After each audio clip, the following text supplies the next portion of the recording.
Hello gang, let's talk about DUNE. So I got really into DUNE not that long ago. I think like 1 or 2 years ago I started rereading all the books. And my story with the DUNE books is that I can always manage the first quadrilogy, and I never make it past about the halfway point of the 5th book.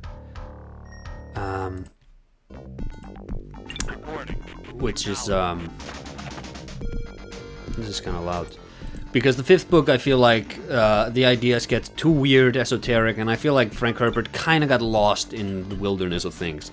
But the first 4 books are incredible pieces of sci-fi, and it is so rewarding that while Star Wars is sitting dead in a ditch, having its blood sucked by these soulless vampires year after year, DUNE is enduring this amazing renaissance.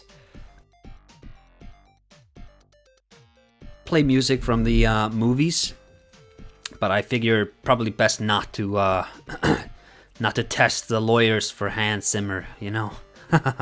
Hey Bradley, crazy kid to death. Been many years since I last saw DUNE, but I think I can listen to Acer talk about practically anything, so it should be fine. It should be fine. This is not the first long-form conversation I've had about DUNE. It is the first one I've had on this channel, and in my capacity as Acer Aesthetics, but IRL, I have recorded other conversations about DUNE that have gone on way too long, so hopefully I'll be able to free ball kind of a good discussion here. I have some notes about ideas that I really like about DUNE. I want to talk about the movie. I want to talk about... let's put this into full screen. I want to talk about the movie, I want to talk about the books, I want to talk about... like the background, how Frank Herbert came to these ideas and such. It's gonna be fun. It's gonna be a fun time. Don't the books turn to shit at some point? I wouldn't say that. I think that the books are much weirder than the Villeneuve movies would have you think, and they just get progressively more and more weird as they begin to build on top of the wacky foundations that came before.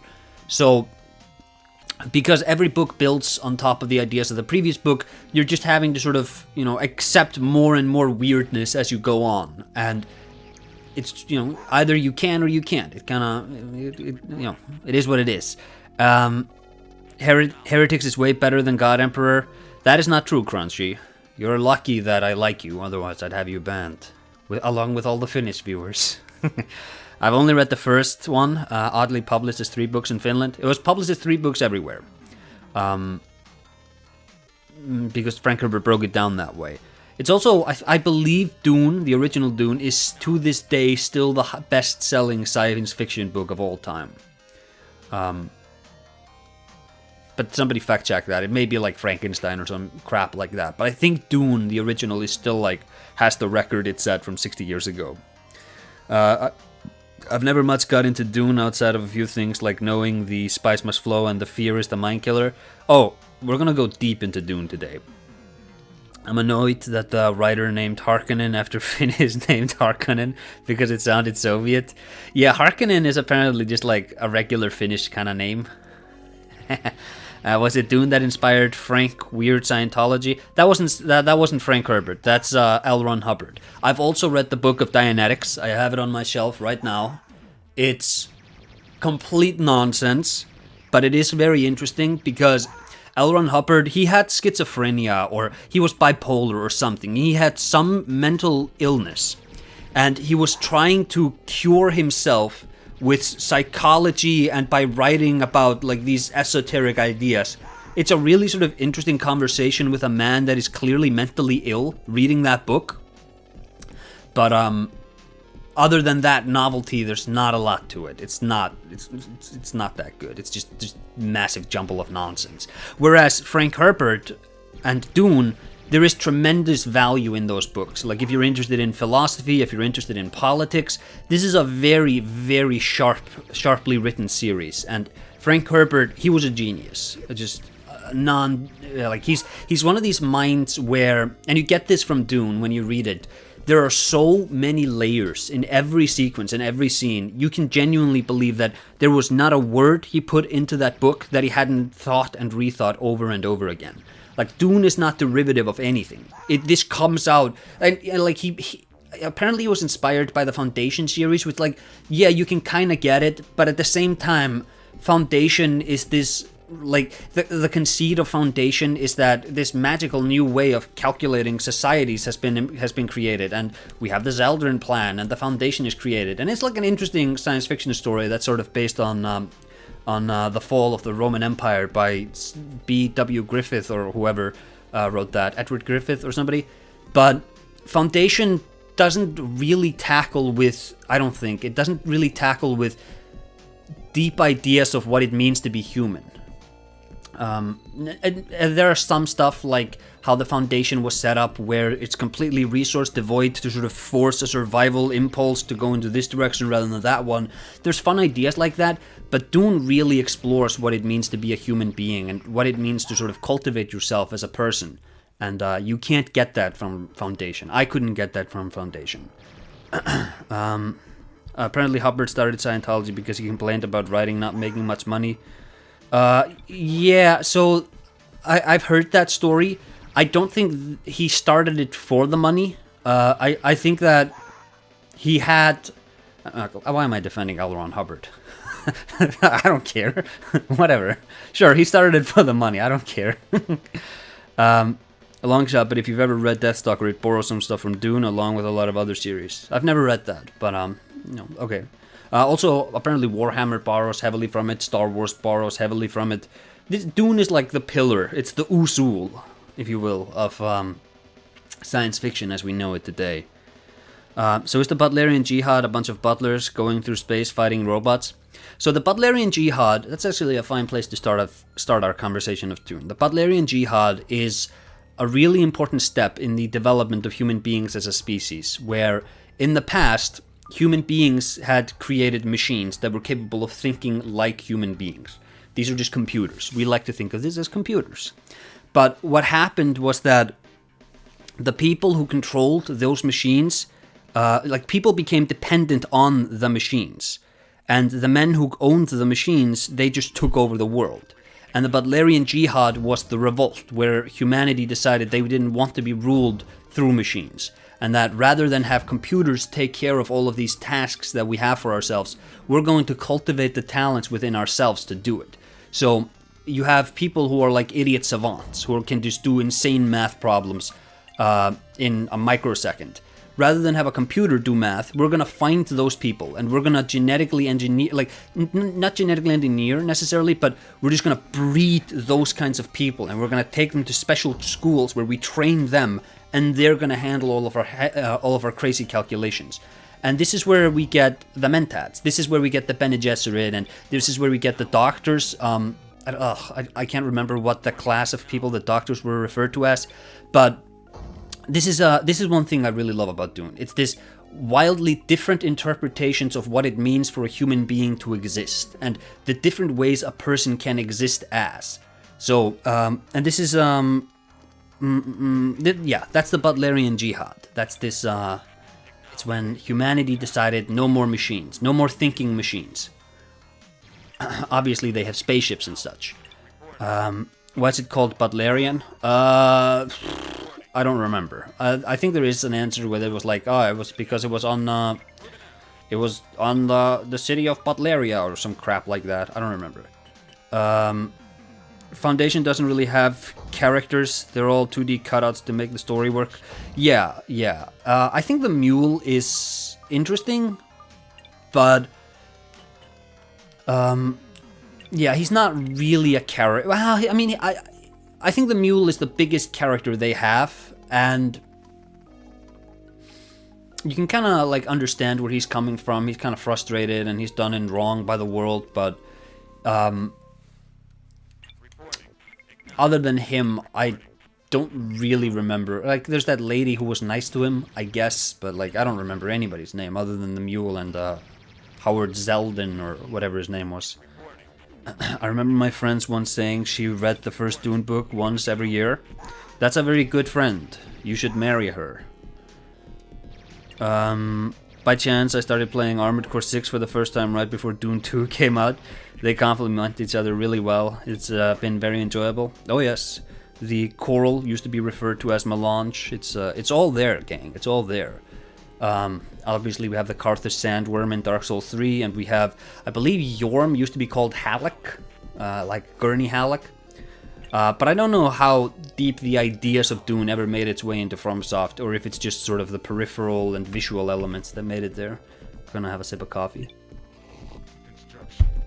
But yeah, so this stream is intended for people who are of varying different knowledges about Dune. I'm not gonna get into any deep spoilers. I think that we're gonna take for granted that everybody here has at least seen the first Villeneuve movie. And if you haven't, you really don't need to worry about spoilers, because the first Villeneuve movie, it's kind of like just the setup for the entire story. It's like Star Wars, where Luke goes, you know, it's like Dune 1 ends where, you know, Uncle Owen and Aunt Beru die. It's like, oh, this is the inciting incident for everything going on. And the Mentats are in Fallout. Oh, I didn't remember that. Aren't those like pills or something? But anyways, I'm thinking about how we should best structure this conversation, because I don't just want to retell the story of Dune in kind of a crappy way on stream, but I also kind of want to go over these things. So we went over the Butlerian Jihad. One thing that really interested Frank Herbert, he was inspired to write Dune after an article he was writing. It's called They Moved the Sand Dunes, or something like that. He was researching this, and he was interested in how sand dunes move like ocean waves, except they move in over the course of 20 years, not 20 seconds. And he was interested in seeing how, I believe, a town in Ohio or somewhere, some agency in Ohio or Arkansas or somewhere, had managed to figure out how to manipulate the sand dunes and the growth of them.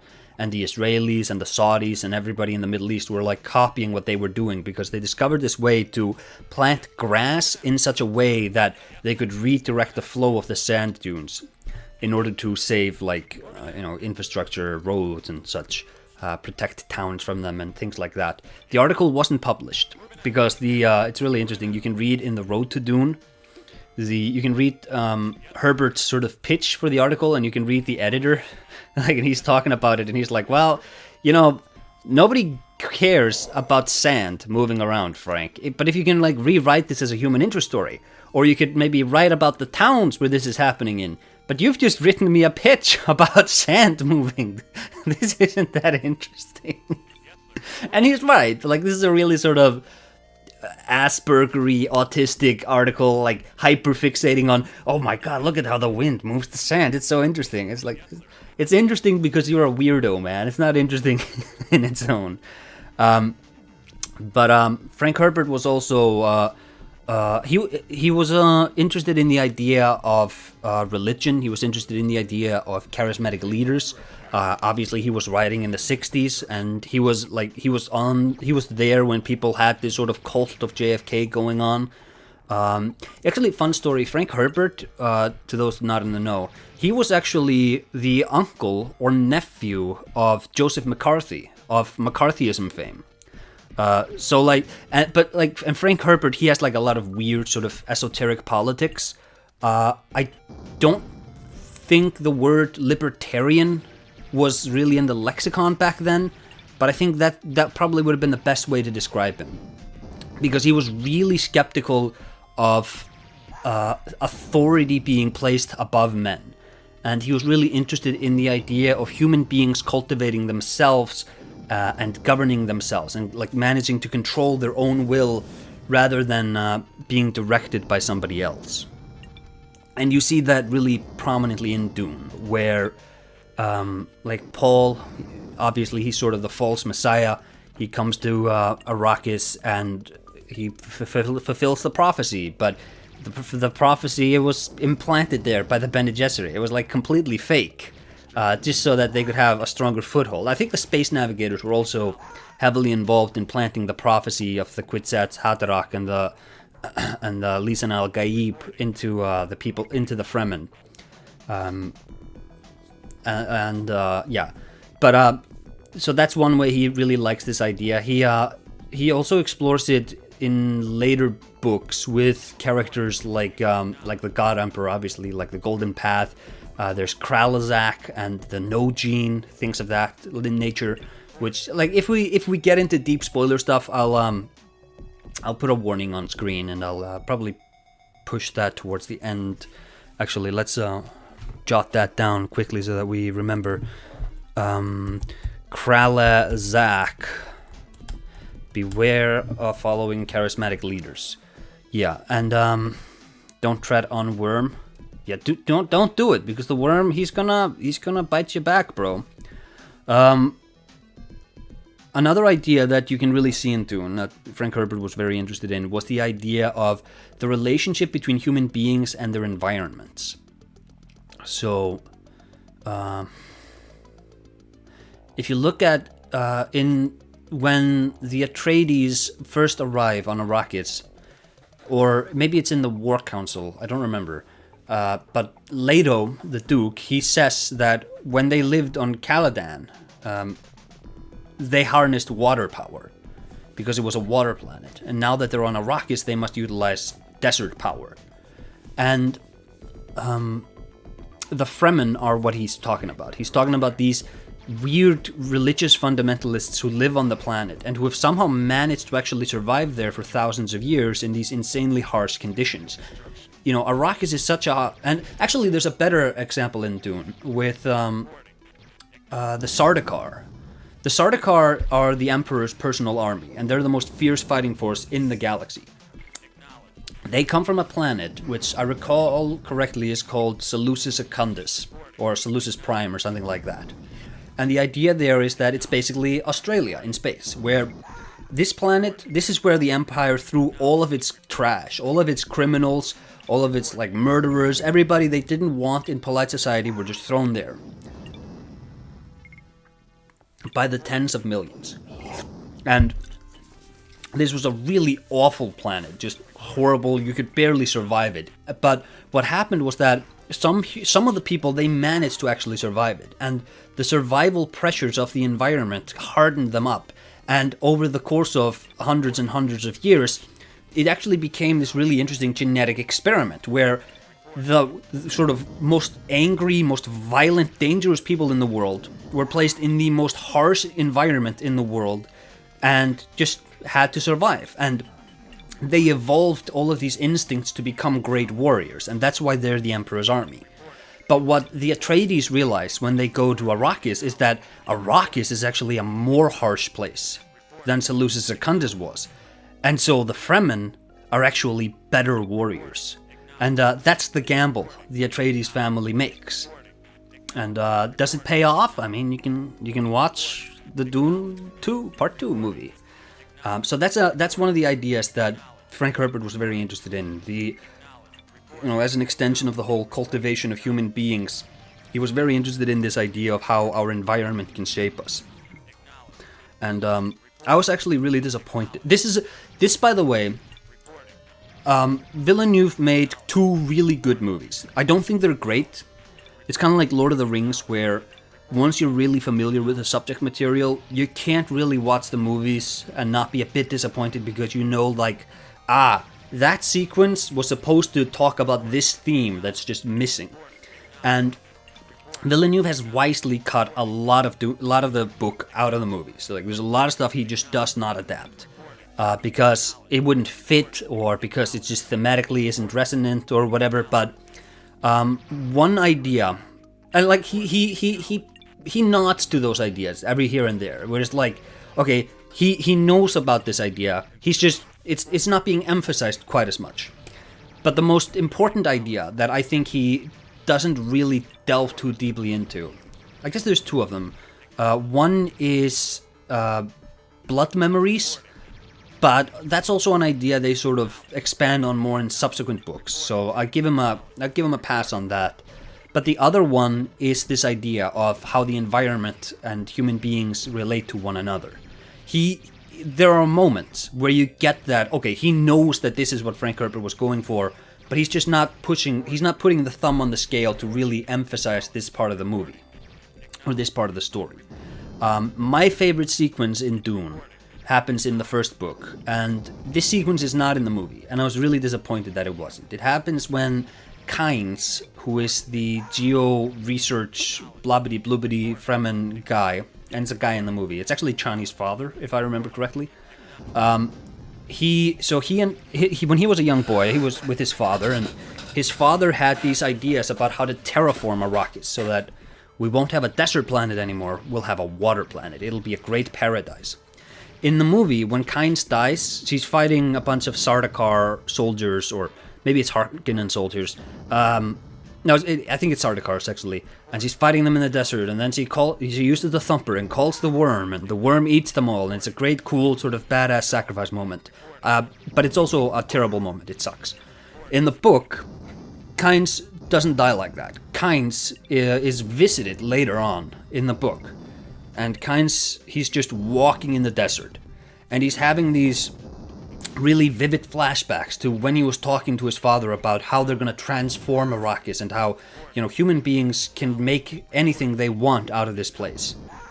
But this vivid flashback he's having is being contrasted against the fact that he's just walking in the desert being baked to death by the environment. And it's this sequence of really sort of morbid hubris of man, as he's like, we can do anything we want with this environment. We can change the planet. And meanwhile, you're just frying to death out there. And the planet is killing you. And I feel like that's probably the biggest nitpick I have with a Villeneuve movie. He didn't do that sequence. And I guess we'll talk more about this when we get into Blood Memories. If we get into Blood Memories. I don't want to save this document. Screw off. I don't want to save it, damn it! There we go. So yeah, those are some of the ideas Frank Herbert was toying around with. And I'm not joking when I say every single chapter of Dune is so layered in these crazy ideas this guy was toying around with. That it's, you read it, and then you read it again, and you all of a sudden you realize that, oh, I get the story now. And then you read it again, and you're like, oh no, now I get the story. And it's just like, there's always something new to discover in there. The insane influence of Dune is that the fantasy series Second Apocalypse features a man pitched the manually bred superhuman with projection capabilities without the spice. Just a monastic sect bent on transcending human limits. Really good stuff, written by a philosopher. Dune is just that good. Dune is amazing. It is really good. God, I do feel that way about Lord of the Rings.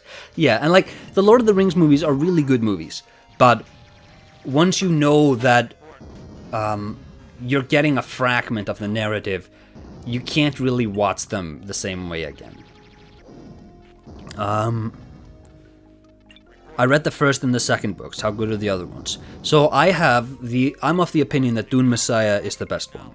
And this is I've seen a lot of people, and I mean like a lot of lists that I've checked out, a lot of YouTubers who talk about this have said that Dune Messiah is the worst one. It's like universally it seems like that's seen as the worst one, but I think it's the best one because I feel like that's where the theme of like false messiahs and such, I feel like that's when it finally becomes really prescient, and you get to see Paul actually struggle as a character. Like he's always been, the cat is running around like crazy for some reason. You actually get to see him struggle as a human, because he's no longer this superhuman who's in charge of everything. Now he has like somebody he loves, and he's really become vulnerable, and there are malicious actors who are playing on his vulnerabilities. And getting to see that side of Paul, I think, is really great. How did he end in that situation in book? Because I remembered it being different in the book, but not how it went, that being baked to death. Oh yeah, Kynes. I don't remember how Kynes got there. I think maybe like the ornithopter crashed or something like that, or maybe it was in the evacuation process. Kynes just ran out into the desert or something. I don't remember. If I recall correctly, there's even a line, his planet killed him. Oh, I don't remember that line, but that is a cold line if it is there.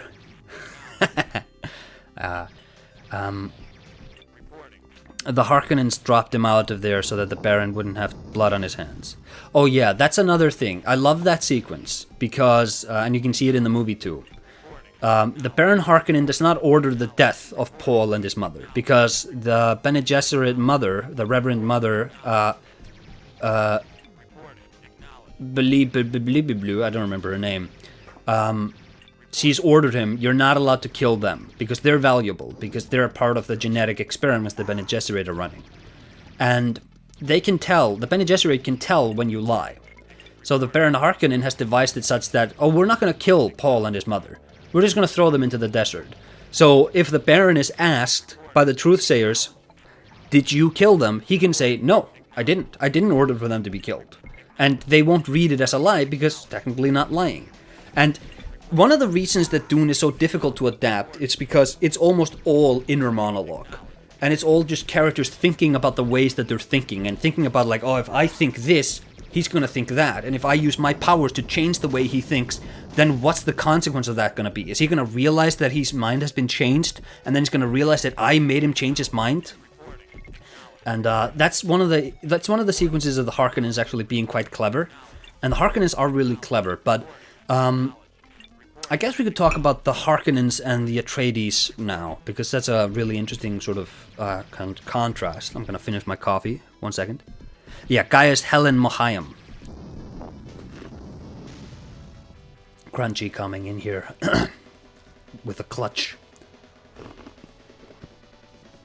I always imagined the Baron with a beard.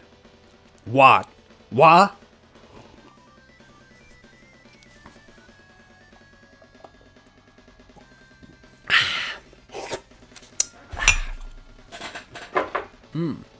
And you know what? I always put cinnamon in my coffee, and I started doing that after I started reading Dune, because apparently the spice melange smells like cinnamon.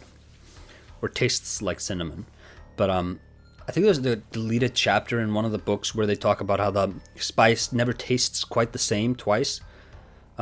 It's like a learned taste where your body adapts to it. It knows that it has all these quote good properties, so it just teaches itself to like the spice or something. Is the TV series worth watching, by the way?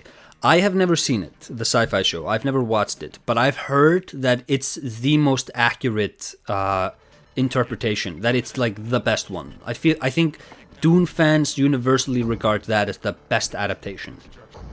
And I guess we'll talk about the Villeneuve movies and my thoughts on it as an adaptation in a bit, but first I want to talk a bit about the Atreides and the Harkonnens. Paul is trained by his mother in the Bene Gesserit ways, and he's trained by his father to be a Mentat. And Paul is also he's the project of the Kwisatz Haderach breeding program. So he's like this Ubermensch, super genius who can do all these magical, mental stuff. And that gives him obviously a lot of advantages in the role that he takes in the world.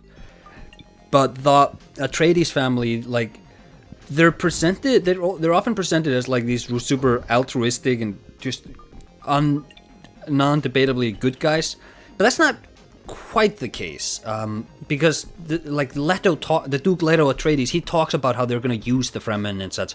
They're just not they're just nowhere near as bad as the Harkonnens. And the Harkonnens are really interesting because they're everything Frank Herbert hates. They're like, the Atreides are all about like meditating and thinking and controlling your mind, controlling your reactions. Like, you put your hand in the box and you feel the pain. And Paul is made to feel more pain than any human being in recorded history has ever been made to feel. But he doesn't pull out. He doesn't, remove his hand, because that's the impulse of an animal. A human being is capable of taking the pain and deciding how they're going to react. The Harkonnens, on the other hand, are shown to be just complete animals. They just engage in debauchery. The Baron Harkonnen, he's like a pedophile. Like, he's fat, he's disgusting, and he's just like, he's just this revolting thing that exists for the pleasures of the world. And there's a great sequence where he's talking in the gladiator pits. I think he's talking to Piter, and he starts talking about his plans, and then he has an inner monologue where he's like, "Wait, why am I telling Piter this? What? There's no reason for me to tell him this. I gain nothing by telling him this. Why am I doing it?" And the reason he's doing it is because he doesn't have any impulse control. Like, he's always, every chapter they talk about the Duke, he's always like eating, or he's always fidgeting with his fingers. He's not able to actually command himself in that way. And like, this is something I really liked about Fate Rautha in the movie, is that you see he's just this sort of wild animal. He loves misery, he loves inflicting pain on others, but he's also just completely manageable. The Bene Gesserit realized that, you use humiliation and you use sex, and that's how you control his mind. Because he's an animal. And like, for however physically strong and capable he is, however smart he is, whatever military qualities he has, he doesn't have the capacity to actually direct his own mind. And that's what the Atreides can do, and that's why the Atreides are the good guys. And that's why the Harkonnens are the ultimate evil in the Dune universe. Yeah.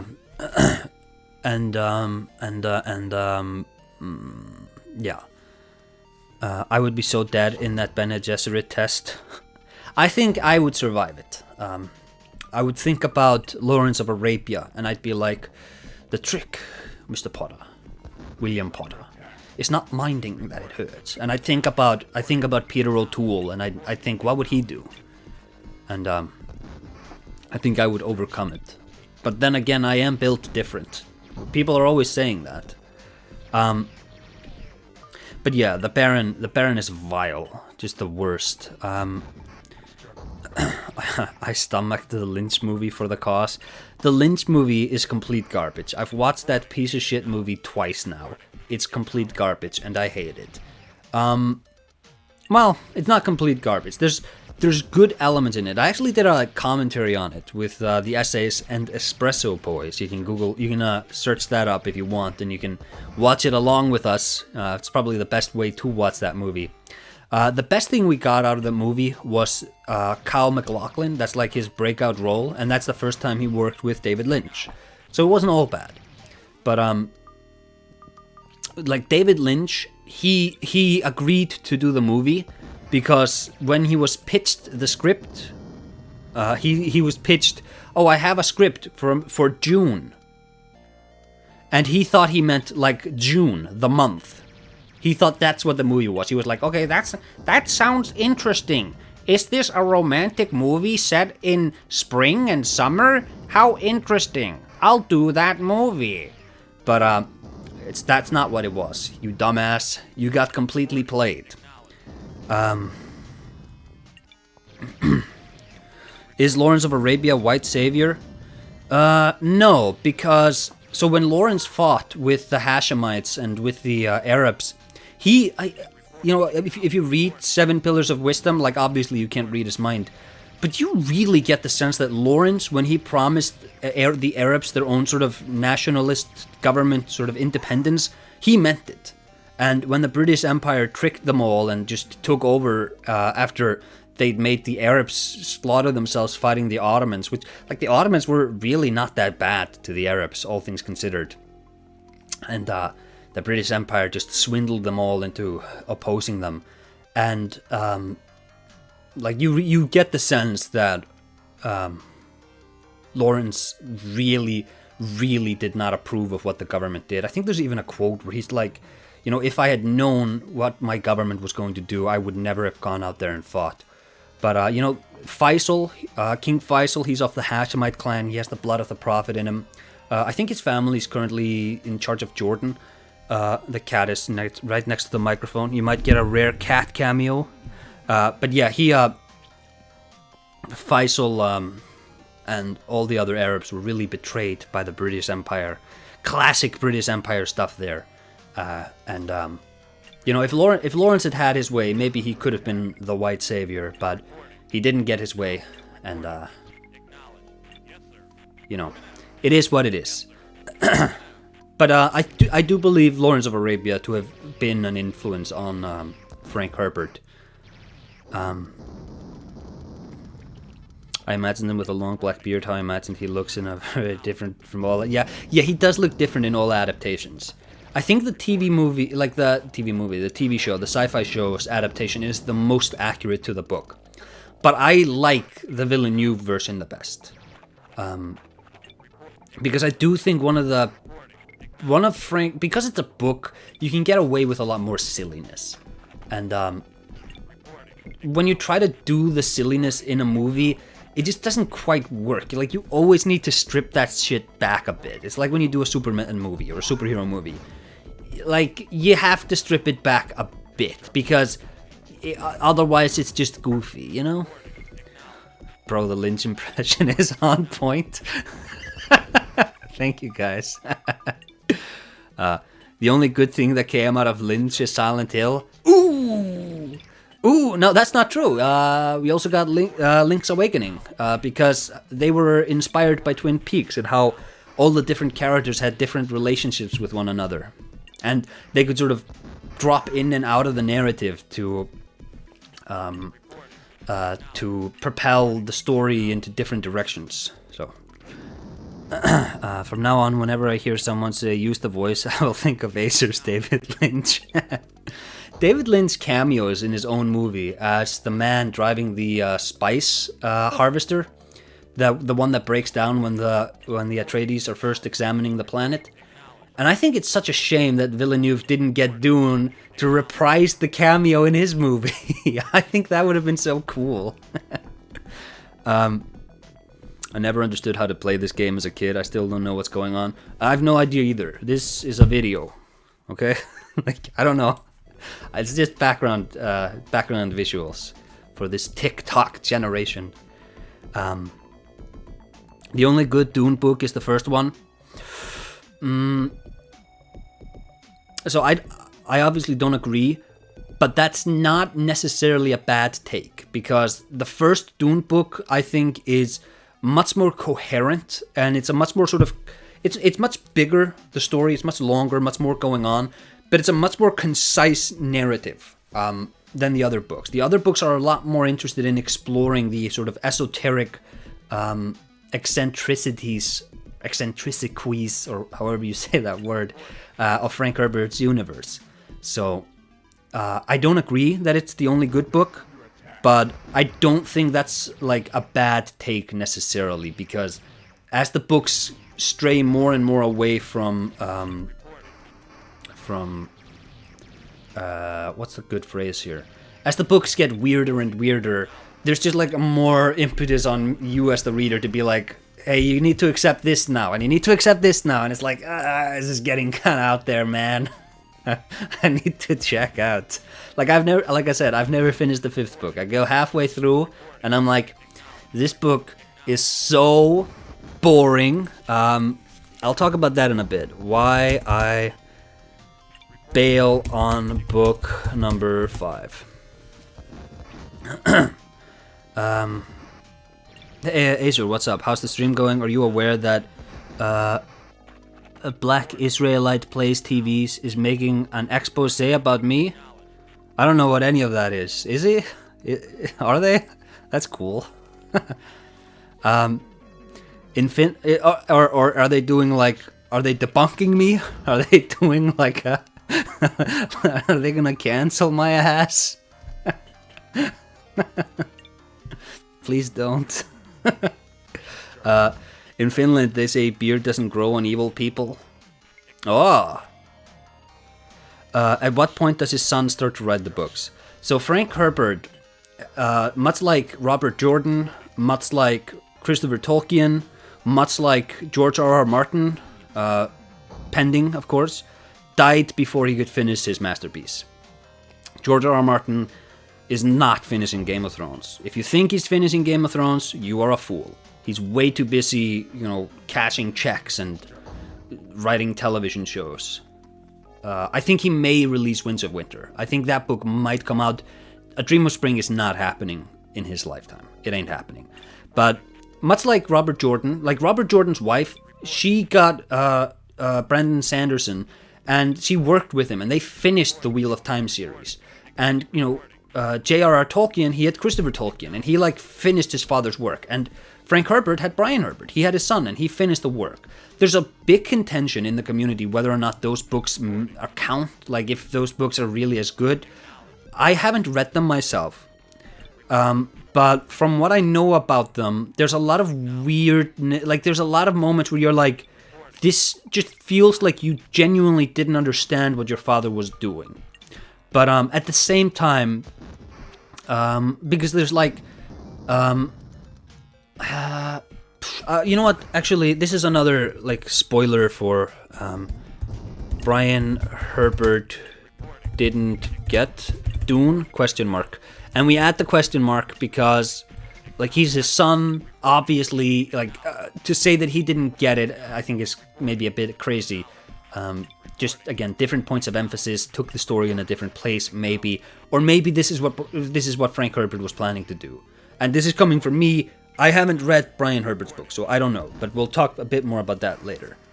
Oh no, not Brandon Sanderson finishing a Game of Thrones also. H.P. Lovecraft also.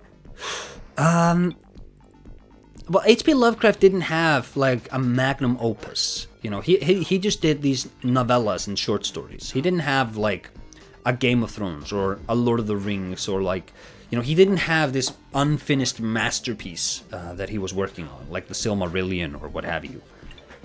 But yeah, I kind of see it because like the French essay collectors and the British and all the nerd kids, they preserved all the H.P. Lovecraft stuff and, you know, saved him, really. Saved his stories, preserved them.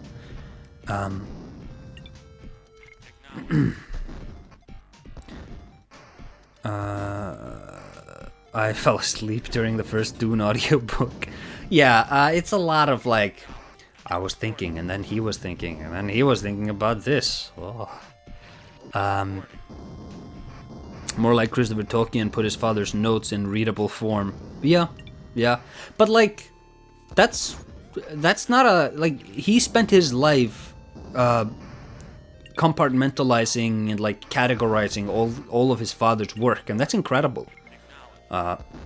When I have a kid, my kid better do that for me. He better watch all the videos I did, watch all the streams I did where I was like fueled by caffeine and talking about nonsense with you guys. And he better create like an omnibus sort of exegesis understanding of the twisted mind of Azar aesthetics. Or he could just live his own life and not try to cringily preserve his father's legacy, his father's non-existent legacy.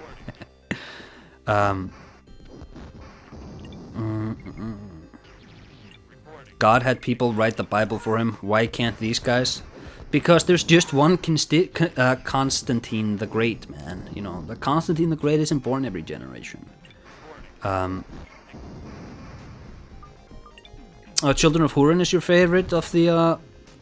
Oh, might be one of my favorite books. Ooh, not just Lord of the Rings stories. So, interesting. I like The Fall of Numenor. I don't think the Lord of the Rings universe needs to be made into movies till death and eternally or whatever, but The Fall of Numenor, that is a good movie. If you get somebody good to make it, don't get Peter Jackson again. Okay, Peter Jackson is way too burnt out to make any more good movies. Get somebody, give them like 3 or 4 years of pre-production, give them full creative controls, and don't try to do a trilogy. You do one movie, 2 hours, 2.5 hours, or whatever. The Fall of Numenor, it could be one of the best, but yeah. Is he going to have to complete the Silent Hill 4 review? Yeah, man. He's going to have to work from my notes, such as, this is the first video game to feature a woman. And what was the other dumb note that I had?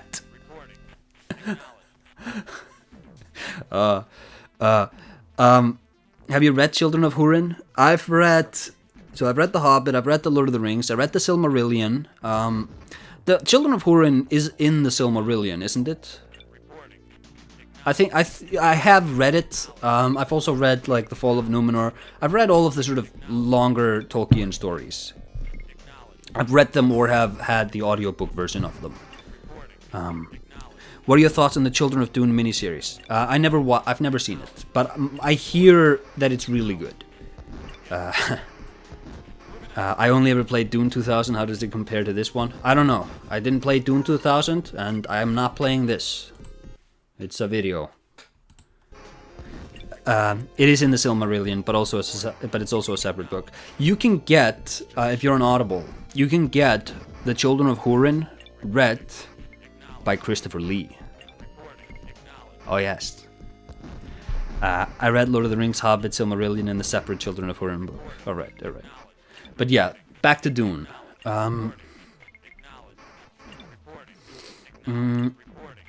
Dune has a really interesting idea. Many interesting ideas. I feel like I've said that many times by now. So when Andor came out, everybody around me was like, "Oh my God, have you seen Andor? Andor's so good. Yes, yum yum yum. Andor, yum yum yum." Like those NPC streams, and I was like, I don't want to watch Andor. And they were like, oh, but it's looking at fascism, and it's looking at the politics in Star Wars. Brother, you have to understand this. Star Wars, when Star Wars tries to do anything other than elevated Flash Gordon, Buck Rogers shenanigans, whenever it steps its toes into anything else, it completely falls flat for me.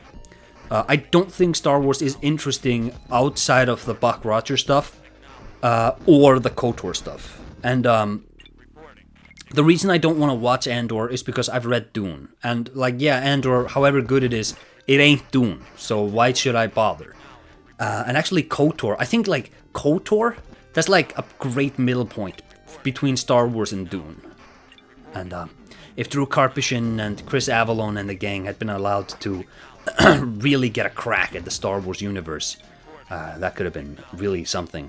But no, they just shot Star Wars in the back of the head and left its body in a ditch somewhere.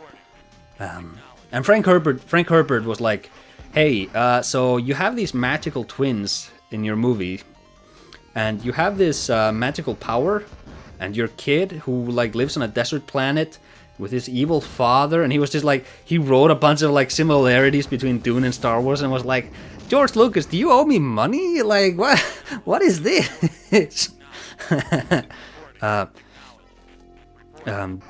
One of the criticisms I've heard of KOTOR 2 is that it tries to do with the setting stuff the setting wasn't intended for. Yeah, that's true, but I think it totally lands. I think it's kind of your mileage may vary. I think it totally lands. Current day political obsession inserted into my fantasy. Well, I mean, Frank Herbert was writing about Dune, in the sort of aftermath of the martyrification of John F. Kennedy and such. So, he was, when Martin Luther King was killed and all that jazz, that's when Frank Herbert was working on Dune and the Dune sequels. So, it's not like Dune is immune from having the politics of its day reflected in it. But I feel like Dune is more timeless, I feel, because I feel like even if you could read Dune today and it totally holds up. You don't need to know anything about John F. Kennedy or any of that stuff to be able to read and understand the ideas of Dune. Whereas oftentimes when you're reading about political science fiction, if you read about it from 20 years ago, so much of it is often infused with the war on terror, and today you read that and it's oh yeah, this is kind of that quaint throwback to that time where the world kind of lost its mind for a few years. Well, that's interesting. Moving on, if you read The Boys comic book and you watch the show, it's really interesting how they've sort of had to adapt Homelander, because I've not read a lot of the comics, but my understanding is that in the comics it's neoconservative George Bushism, But when you watch the show, and like whenever they lean into that, it's like, oh yeah, but that doesn't really exist anymore. Like that like, because you're like trying to merge it with Trump and stuff, and it's like this mixture just doesn't quite land, because it's like this satire from 20 years ago mixed with this satire from today. Am I making sense here, chat? Anyways, back to Dune. Why is he called Homelander? Because they had the Department of Homeland Security, man. And yet V for Vendetta is still utterly relevant. Yeah. I think one of the things is that whenever you're reading or writing about like sort of hot topic issues, it's very easy to just write mediocre stuff, but if you're on the same side as your audience, you can get a lot of approval for it. And so when what you're putting out there is like a 6 out of 10, so long as people agree with the message, that can often bump it up to an 8 out of 10. But time always removes the bump. And so the 6s out of 10s are always revealed. But stuff like V for Vendetta, stuff like Watchmen, Miracle Man, like a lot of great Alan Moore comics, stuff like Dune, if it's actually great, it'll still be great once the context has disappeared. And it just has to exist on its own merit.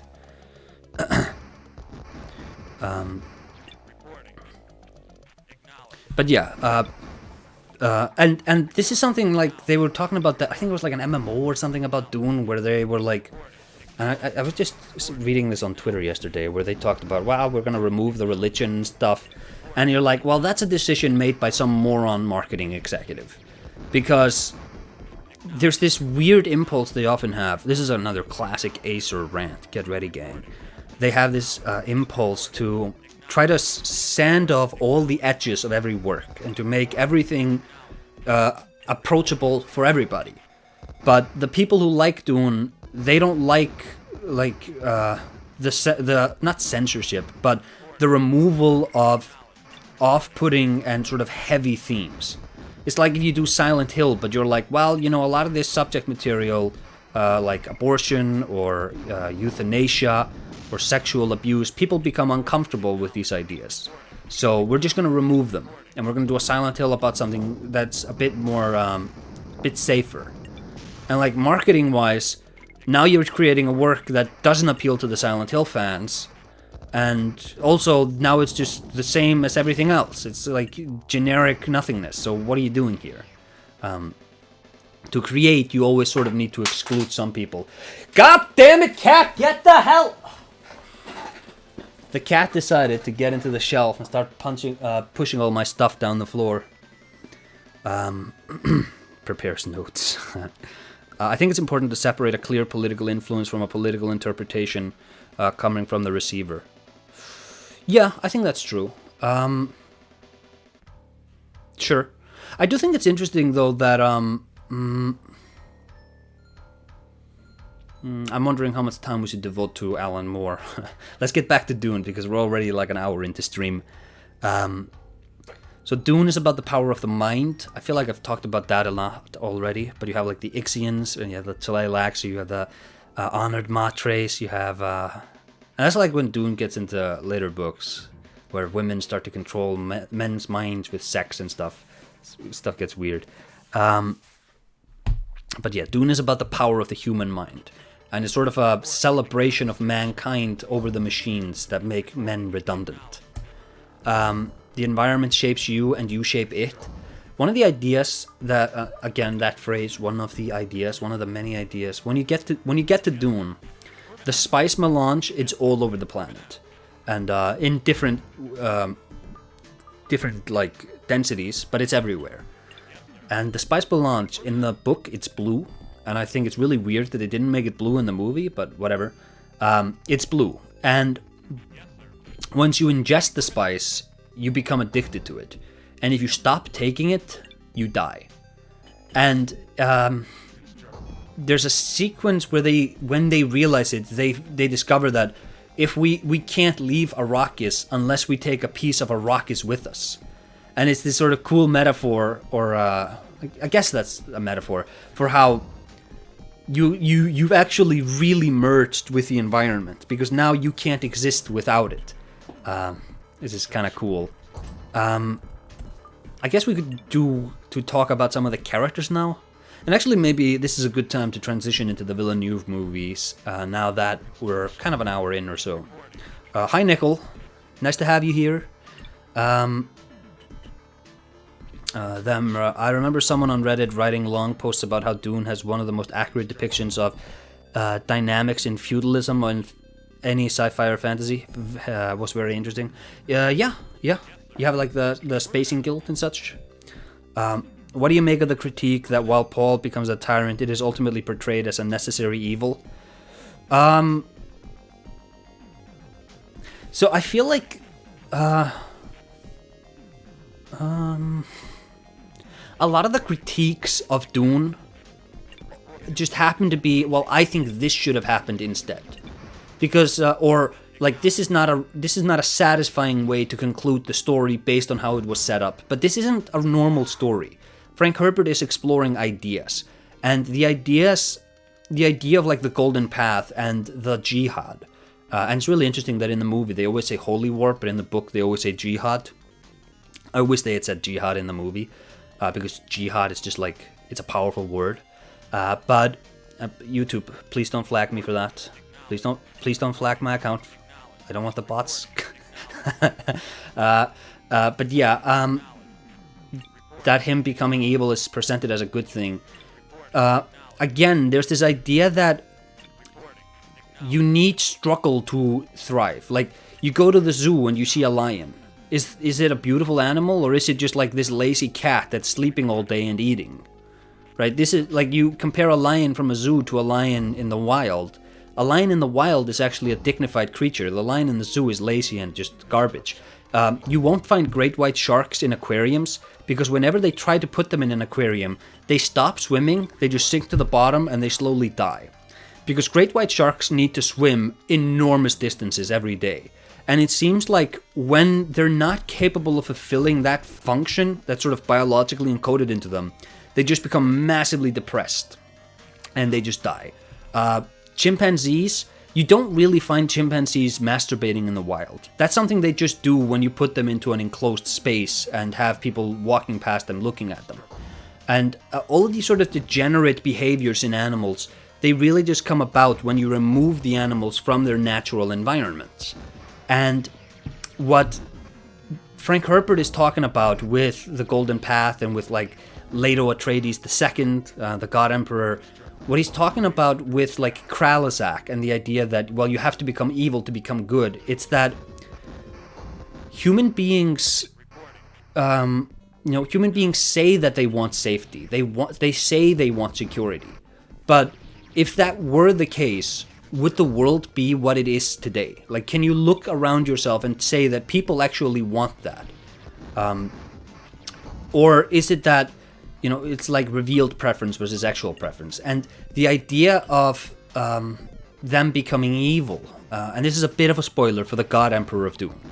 So everybody, this is a spoiler warning for the 4th book. Villeneuve is not going to make this movie. He's gone on record saying he's just going to go up to Dune Messiah. But just mute me for 1 minute. I'll be sure to not be talking spoilers 1 minute from now. Okay, so Leto Atreides is Paul and Chani's son, and he becomes the God Emperor of Dune. He merges with one of the sandworms, and he governs the world, the universe, for 4,000 years, and it's tyranny.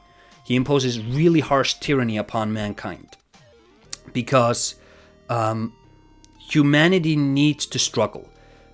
And there's a sequence in the book where I can't remember her name, but he looks at the God Emperor and he's running and he's exerting himself, and she realizes that he must impose the exercise on himself because his environment isn't doing it, and that's what humanity needs to do as well. Because Kralazak is happening, the Typhoon struggle where humanity as a species is going to be tested. And if we're not strong enough, we're not going to reach the next stage of existing in the universe. Okay, spoiler time over. So the idea of them becoming evil, but it's actually good. Like, it's when you boil it down to simplistic terms of good and evil, you sort of hand wave away the ideas that he's actually exploring. Frank Herbert is exploring the ideas of cultivating humanity and human beings and embedding within mankind the desire to be more than just an animal that lives for the fulfillment of physical carnal desires and such. So yeah. In the books, Paul becomes a tyrant for a variety of reasons, some good, some not. It all leads to billions of deaths. He acknowledges this and tries to get Stilgar to understand. Yeah, and this is why I love Dune Messiah so much. Because then he's actually grappling finally with who he is. Which is more important, safety or freedom?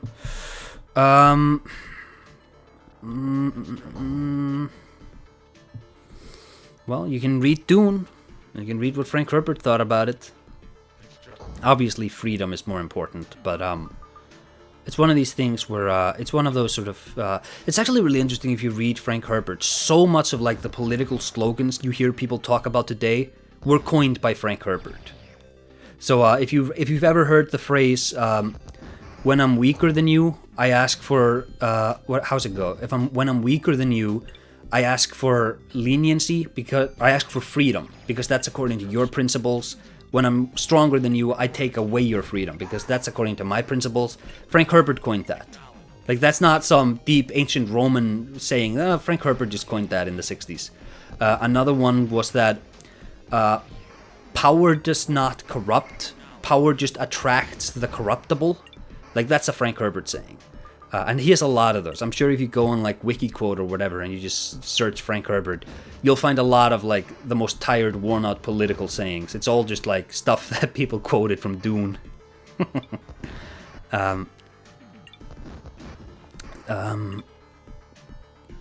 I wouldn't be surprised if Denis put a flash forward of a scene from God Emperor of the Fremen waving documents in the air as they show the Fremen's downfall.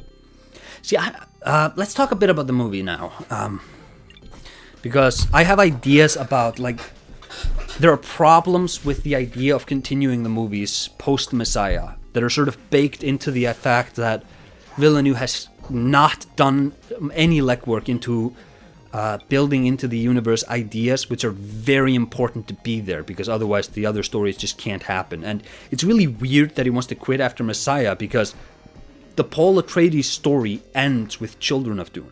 It doesn't end with Messiah, so you're just not going to complete the story? It's really weird. Have you played Urkhan Masters? Oh, is that the Star Wars karate game? No, I've not played that. That's trash. I only play good games. But yeah, so Paul Atreides, he's like the Ubermensch. He's this genetic experiment. We've talked about this. I'll talk a bit about Dune 2 here. I won't get into spoilers, but I'll talk a bit about like performances and such. Timothée Chalamet is good in Dune 2. I didn't like him in the first one, but I reserved the right to withdraw that. At the time, I reserved the right, and my reasoning was they probably didn't hire him to play prissy princess like Lord Little Fauntleroy Paul Atreides. They hired him to play Hitler Paul Atreides, and I feel like that's kind of correct.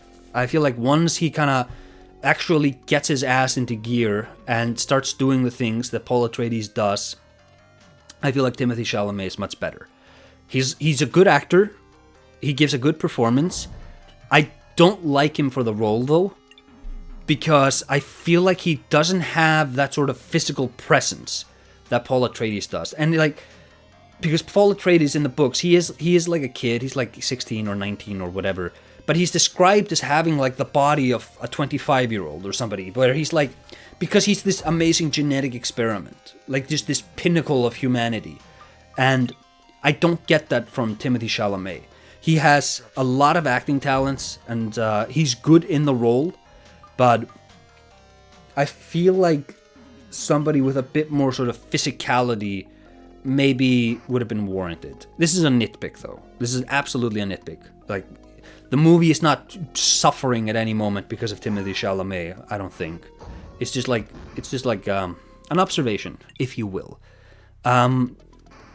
Leto, Oscar Isaacs played him in the movie. He's really good.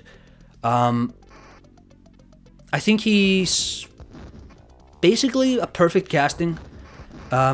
He comes from the Atreides, like he's the leader of the Atreides family. Their family animal, like they're bullfighters. They trace their heritage to like Spain and Rome, and his grandfather, or his father, maybe it was Paul's grandfather, died in bullfighting.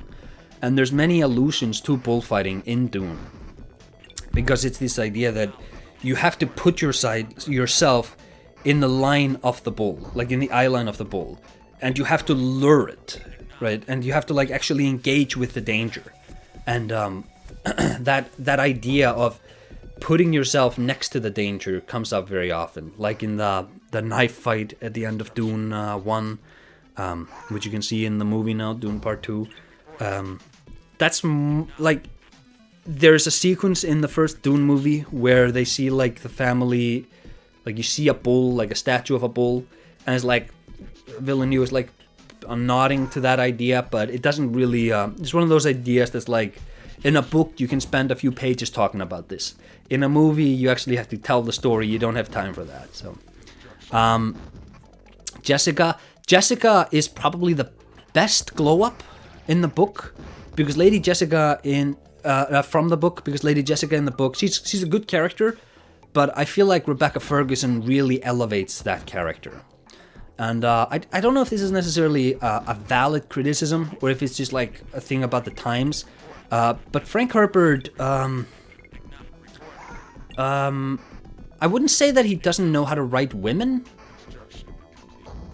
but a lot of the women in his books, how to put this in gentle terms.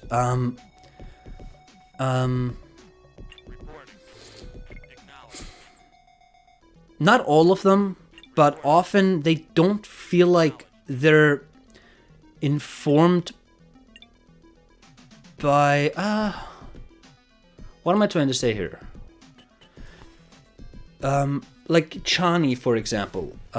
Chani, I don't feel like is necessarily a character in the book. I don't know her personality. It's like telling that it took until I think in Dune Messiah is the first time we learn that she has red hair. And like it's not like he spends a lot of time describing people's appearances in other sequences, but because it's so much just like people's thinking and such. But I don't feel like because it's like the Bene Gesserit, they're like based on, I think it's like he based them on a Jesuit sort of missionary Catholic school or something where he himself grew up. So yeah, I don't know. It's not that he can't write women, but when he writes women, it's just weird. There's this, like, you can kind of feel like this sort of stiltedness in it. I don't know. Was that did I thread the needle there? It's like milk? No, definitely not. I would not say that. Some people will say like what happens with Aaliyah is like he's like disconnected from the way women are in his books or whatever, but it's like I don't think that's the case. I think it's more just different emphasis rather than necessarily bad or problematic or anything like that. She's a redhead. Talk about a bad casting decision. This is not the first time Zendaya has played, because in Spider-Man, she plays Mary Jane, who's also a redhead. But also, like, okay, let's talk about Chani. I don't like Zendaya as an actress. She always just feels like Zendaya to me. And I feel like she's kind of out of place in the movie because there's certain actors, like Timothée Chalamet, where you're like, you can't put him in a movie that happens today. Because, like, I don't believe Timothée Chalamet knows what an iPod is, or an iPad is. But, like, Zendaya, you're like, yeah, that girl has been, like, she knows what YouTube is. She knows what an iPhone is. She just has that look to her. It's like, You don't put Jason Statham in a fantasy movie. You don't do it. He doesn't have the right look. Not that Zendaya is like bad in it, but I don't know. I wasn't feeling it with her. Leto, Jessica, Paul. Johnny. Okay, so let's talk a bit about Gurney.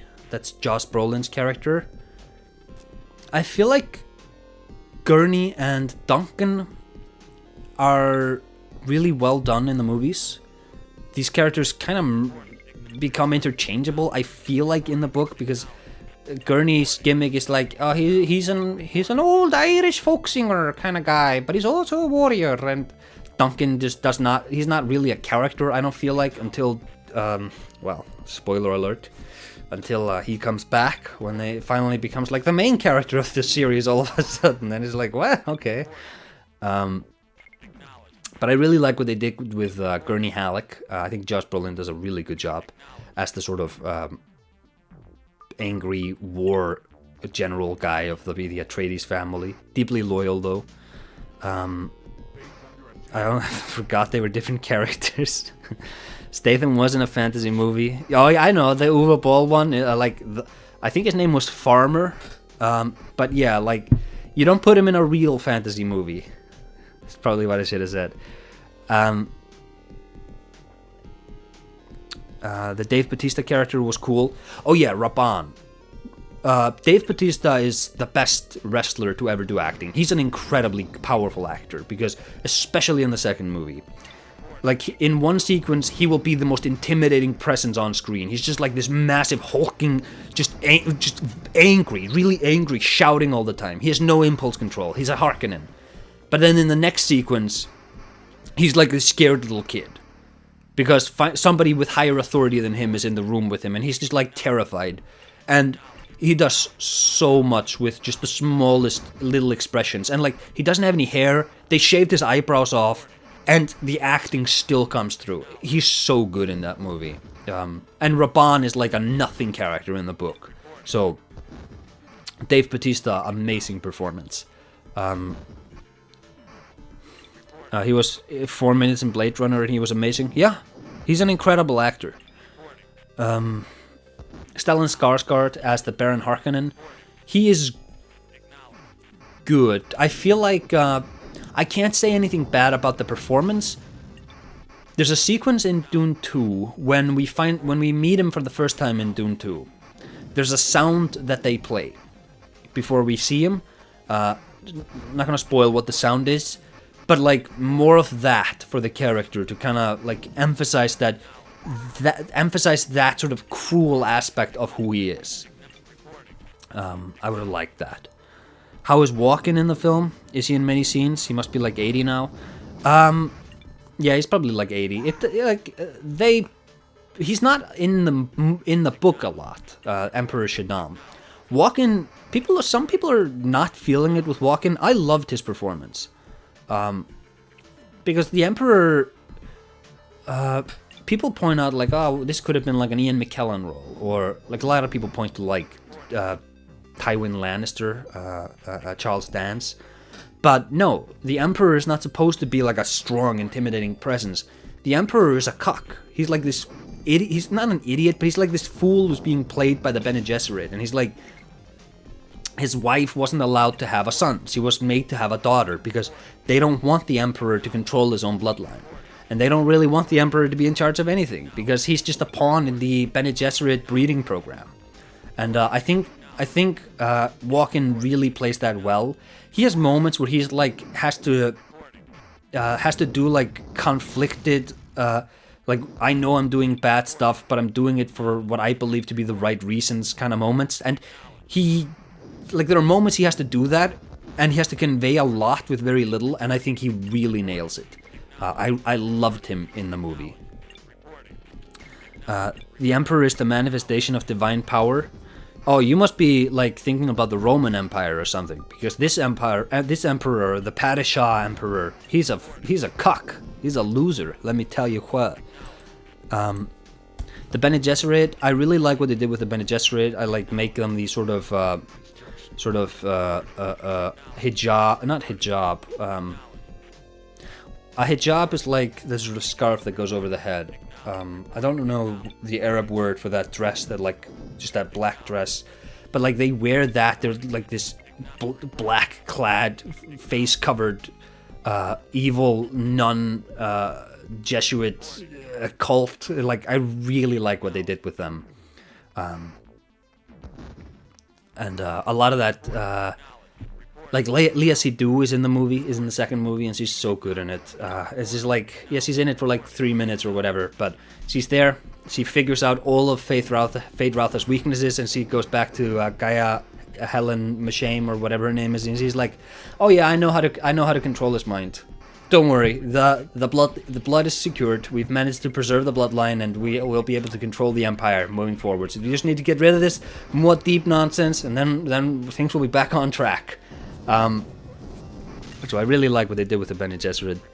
Thought that was really good. Gurney, yes. Stilgar. Okay, Javier Bardem is incredible. Like, he was already pretty good in Dune 1. He didn't have a lot to do, but he was pretty good.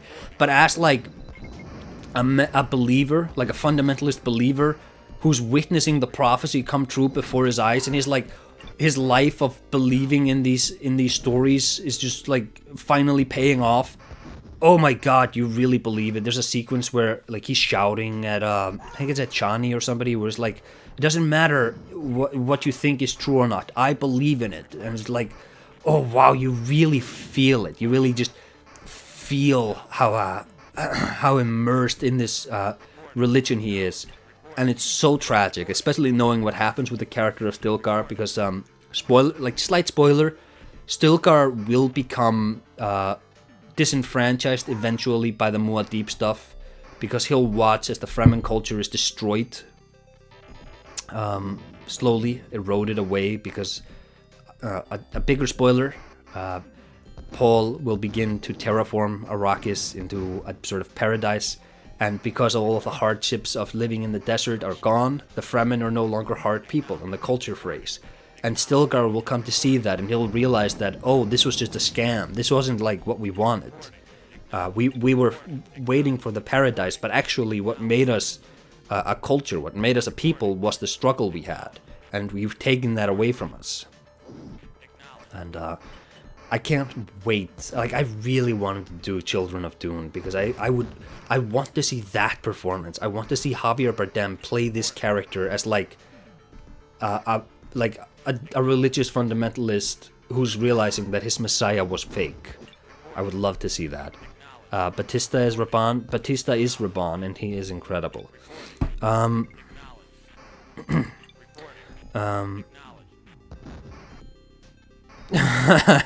Just because someone is on the receiving end of political intrigue and NTR doesn't mean they symbolically aren't this or that. Yeah, true.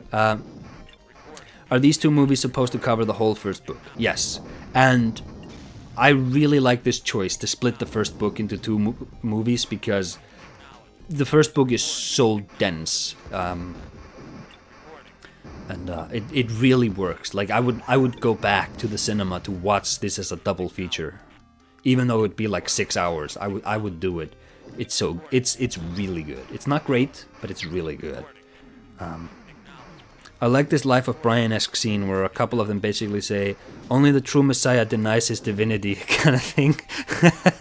I know Denny didn't intend for that to be funny, but still. I don't know, I think they intended for that to be funny, because that was like comedic timing. It's like, he's like, I'm not the Messiah. I'm just a guy. I'm not the Messiah. And like hard cuts into Stilgar, and he's like, only the Messiah would be so humble as to deny it. And he has like this face on him. It's like come on, man. You're like gaslighting yourself. Come on, man. It's incredible. But yeah, Javier Bardem, Stilgar, probably the best performance in the movie. Aaliyah, I don't like what they did here, because, you know what? Moving on, Dune Part 2 spoilers are just open season from this point on.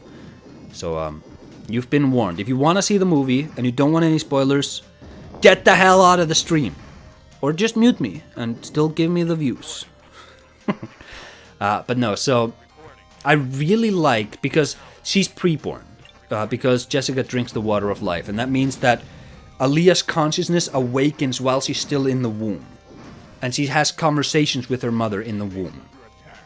I really like how they showed that, where it's just like these flashes of the embryo in there, and Rebecca Ferguson having these conversations. That stuff was incredible.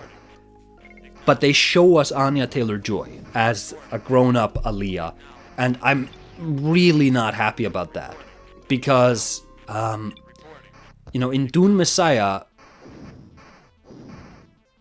either you're gonna have Aaliyah there, and you're gonna recast her with like an 8-year-old girl, or like a 10 or 12 or 15-year-old girl or something. And you're gonna have to age up your main cast by like 20 years. Or you have Anya Taylor-Joy there, and she's like 25, and you're gonna have to have Timothée Chalamet play a 50-year-old man. And it's like, you really didn't need to show Anya Taylor-Joy. I don't know the logistics of how you're going to continue telling the story, because either your main cast is all gonna have to wear makeup that makes them 20 years older, or you just naturally let them age for like 7 or 10 years, and then it's going to be a lot easier to give them the older makeup. But then Anya Taylor-Joy is also going to age up, and she's not going to be able to play a 10-year-old girl. So like, what are you, what are you doing, Denis? Are you an idiot? What are you doing here? And this is one of the problems I have with the idea of him, like even though he doesn't want to do more Dune movies after Dune Messiah. Somebody's going to make them. Warner Brothers wants to keep this going. They're going to make a lot of money off of it. And because you've shown Anya Taylor-Joy, you've locked her in as this really important character. She's like the, you know, spoiler alert, she's the main villain of Children of Dune. One of the main villains of Children of Dune, and it's like Anya Taylor-Joy is a really good pick for that character. Like she can deliver on that performance. But she's too old, or you're gonna have to age everybody else up so much. It's like it's just a logistical problem that I don't know how he's gonna solve without it being like a bit weird. I have no memory of this preborn stuff. Oh yeah, there's also a sequence where one of the best sequences in Dune Part 2 is when Paul is confronting the Emperor, and the Reverend Mother starts speaking, and he just tells her to be silent with a voice, and she like is knocked back because he's become so powerful. And it's like, oh shit, he's so much more powerful than her. It's a great moment. But she calls Paul Abomination, and it's like, no, Denis, what are you doing here? Paul isn't Abomination. Aaliyah is Abomination, because Abomination refers to a child that is preborn. And Aaliyah was born in the book. She was born. She kills the Baron Harkonnen. She's like a little girl in that confrontation in the book. I like that they didn't include that in the movie. That probably would have been too weird. But, you know, they probably have some idea of how they're going to do the Aaliyah stuff. But it's just like, it's weird to me, you know? I don't know. Maybe they just changed the actor and refused to address it. They could do that. You know what? Anya Taylor-Joy can probably play a 15-year-old. She has like that weird sort of look to her. No, she can't. She's too old. What am I saying? That thesis with Stilgar ends up being probably the main theme of the books, right? Man's outward stated desire for peace and stability versus our actually need for hardship and change. Yeah, and you know, it's so sad watching just the hope that is ignited in Stilgar's heart when Paul begins to embrace the prophecy, and you're like, oh no, Stilgar, you're being lied to so bad. Oof.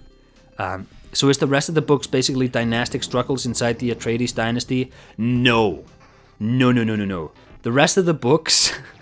So, okay, Dune Messiah is the Spacing Guild fights... Okay, so spoiler alert, I'm just going to briefly go over the story of the next Dune movies. Not in detail, but just like the basic stuff.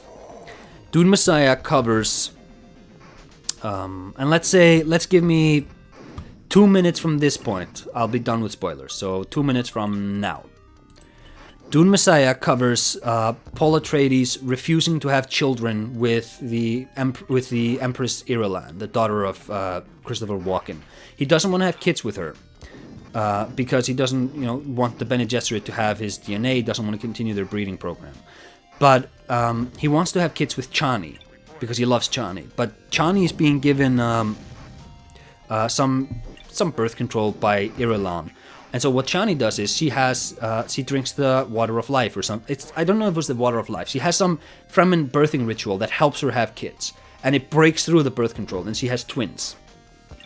And Paul is given a Gola of Duncan Idaho, who's like a reincarnated Duncan, and they manage to actually awaken Duncan again in the Gola, and they realize that it's possible to reverse death in certain circumstances if the body is recovered fast enough. And what happens is that Chani dies. And the Tleilaxu, or the Ixians, I don't know which they are at that point, they confront Paul and they're like, we killed Chani, but we can revive her for you and give her back to you as a Gola, and we'll awaken her consciousness again, so you'll have your Chani back, but we want all of your Chom shares. And you'll basically just be our puppet emperor for the rest of your life. And that's the struggle Paul has. And he's also struggling with the Golden Path, which is he has to merge himself with the worm to save mankind, and he doesn't want to do it. But his son will do it. And then it's just 4,000 years of the God Emperor controlling the universe, imposing tyranny on man to prepare mankind for the Krallisak, the great sort of destruction of the world. Not destruction of the world, but like this great test for mankind. And I think we're at the 2-minute point now, so I won't say too much more. But that's only up to book 4. Krallisak, blood memories. Voice is vocal control through tones and speech. Yes. So, in real life, you can control people by just talking. Like you can say, like if somebody is really immersed with a certain political identity, if you say something negative about that political identity, you can make them upset or you can make them defensive, right? So like, if somebody like really likes Donald Trump or Bernie Sanders or somebody, and you shit on them, you can get a reaction out of them. So, and that's like a very sort of base level of this. But assuming that, like, because it is possible to just get a reaction out of somebody with speech, what if we practice that skill like we practice Kung Fu? Is it possible to do it without even saying something specifically related to them? Is tone enough? Can you just move them with the tone of the way you speak? And in the Dune universe, yes, you actually can. And you can sort of, you can just direct their minds by telling them what to do. If you know how to use the voice. Why merge with a worm? Because it has to do with like living for a much longer time and like the Golden Path prophecy. How can they blackmail a guy that can Jedi mental trick you into doing whatever he wants?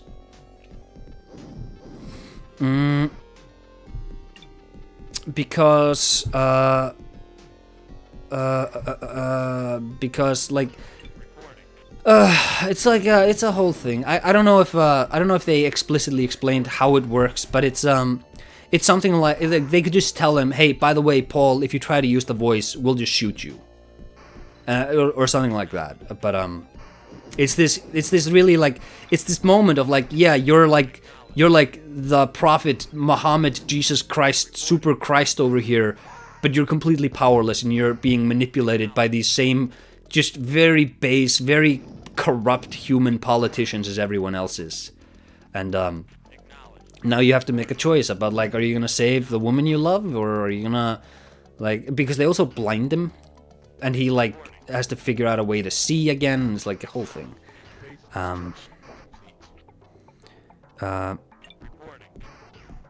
He half lets them for XYZ reasons. Yeah, it's like it's a whole thing. David Lynch made Dune accessible. Ooh, I don't know about that. There's a lot of great stuff in the Lynch Dune movie, I will say. I love when the space navigator comes in. It's just like this weird thing, like Gil Alexander from Bioshock 2, just like this monster that lives in a glass tank. And they like roll him into the Emperor's office. And then when he leaves, there's like a couple of guys who like have to mop the water up after him. And they do such a shit job. And like, you know, in 1984 when the movie came out, you watch that sequence and like on your 2040p cinema screen, you're like, oh wow, they have guys to clean it. But now in like 4K, you watch that and you're like, they didn't clean anything. And like, yeah, the space navigators are really interesting because humans don't have computers. It's really difficult to calculate space travel, like again, moving from debris and meteorites and such. You can't do that with computers, so you have to have humans with like precognitive abilities, and they get that by eating the spice, and those are the space navigators, and that they make space travel possible. So that's why the spice is so important. It's the bedrock of their entire way of living, and it also like increases your lifespan by up to like you can double your lifespan. It has geriatric properties. It has healing properties. It's just this magical substance, man. Just use the spice, guys. It's so good. Oh, that was the joke. Oh, about making Dune accessible. I'm curious how they're gonna do the whole Paul's worm son in the movies. I remember that from the books. Yeah, that's in Children of Dune, and Villeneuve is not gonna do that. So it's like, or he's gonna do it because Warner Brothers pays him the dollar bills, baby. Fair enough, man. Give him more money. He's finally making a movie that's this massive blockbuster success after like 2 decades or something of just flopping. Yeah. But yeah, I would love to see that. I would love for him to do Children of Dune.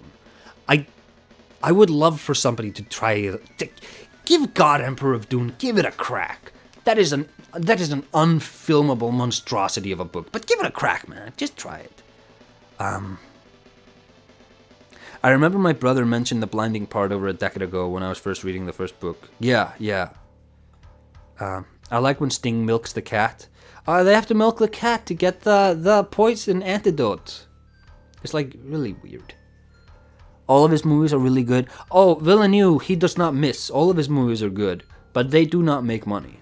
Prior to Dune 2. So great, because during COVID, the only movies that were released were movies by it was like Dune, and it was Tenet. It was these movies by these weirdo auteur filmmakers. And now, when Marvel and Star Wars has blown its brains out, those are the only movies that are making money now. It's like Oppenheimer and Dune. I was like, oh my god, what weird timeline have we found ourselves in, where the good movies make the money and the shitty corporate slop doesn't make money. Spicing increases lifespan, makes you immune to most poisons. It also cures any other addiction. Yeah. Spice is great, man. Just use the spice. So yeah, that's Duncan. I really like Duncan in the books. In the movie, I like that Jason Momoa plays him, and he's just like a cool bro. And it's like, oh yeah, I kind of like that. Because that's a great way of separating him from Gurney. Gurney's like much more stern, whereas Duncan, he's like Paul's pal, you know. Aaliyah, we talked a bit about Aaliyah. The twins. The twins don't feature yet. Maybe we'll do another Dune stream when Dune Messiah comes out. But yeah, so Kralazak. So Kralazak is the great testing of mankind. I did talk kind of about that. Blood memories. So yeah, blood memories. I don't remember what the term they use in the book is. This is like deep spoilers we're into right now. But blood memories are when Paul drinks from the water of life. Like what the Bene Gesserit, they're able to see the memories of their mothers, like their ancestral mothers. The Kwisatz Haderach, he's able to see both mothers and fathers, and he's also able to see the future. They didn't really touch on that in the movie. Fair enough, there's a lot of stuff going on. I thought for sure Oscar Isaac was going to have like a cameo, but because they didn't, it's going to be really hard for them to do God Emperor of Dune, or to do like Children of Dune, because that's like a major point, is that the kids awaken in the womb and they have the memories of their ancestors. And it's like, Villeneuve, you've not done any legwork to set up that this is a part of this universe. So it's like, because if you're stopping with Dune Messiah, whoever makes Children of Dune is gonna like hastily have to sort of insert that back into the story, and it's like, you kind of have to do it, or else you're kind of just screwing the next guy over, you know? Genetic memories. Did I just call them that? Oh. Because subtitles were a bit of whatever. When he called Paul my boy, my father thought he was Paul's father, not Duke Leto. I quickly corrected him. No. And yeah, like, okay, talk about Book 5 again, because I talked a bit about I always bail on that one.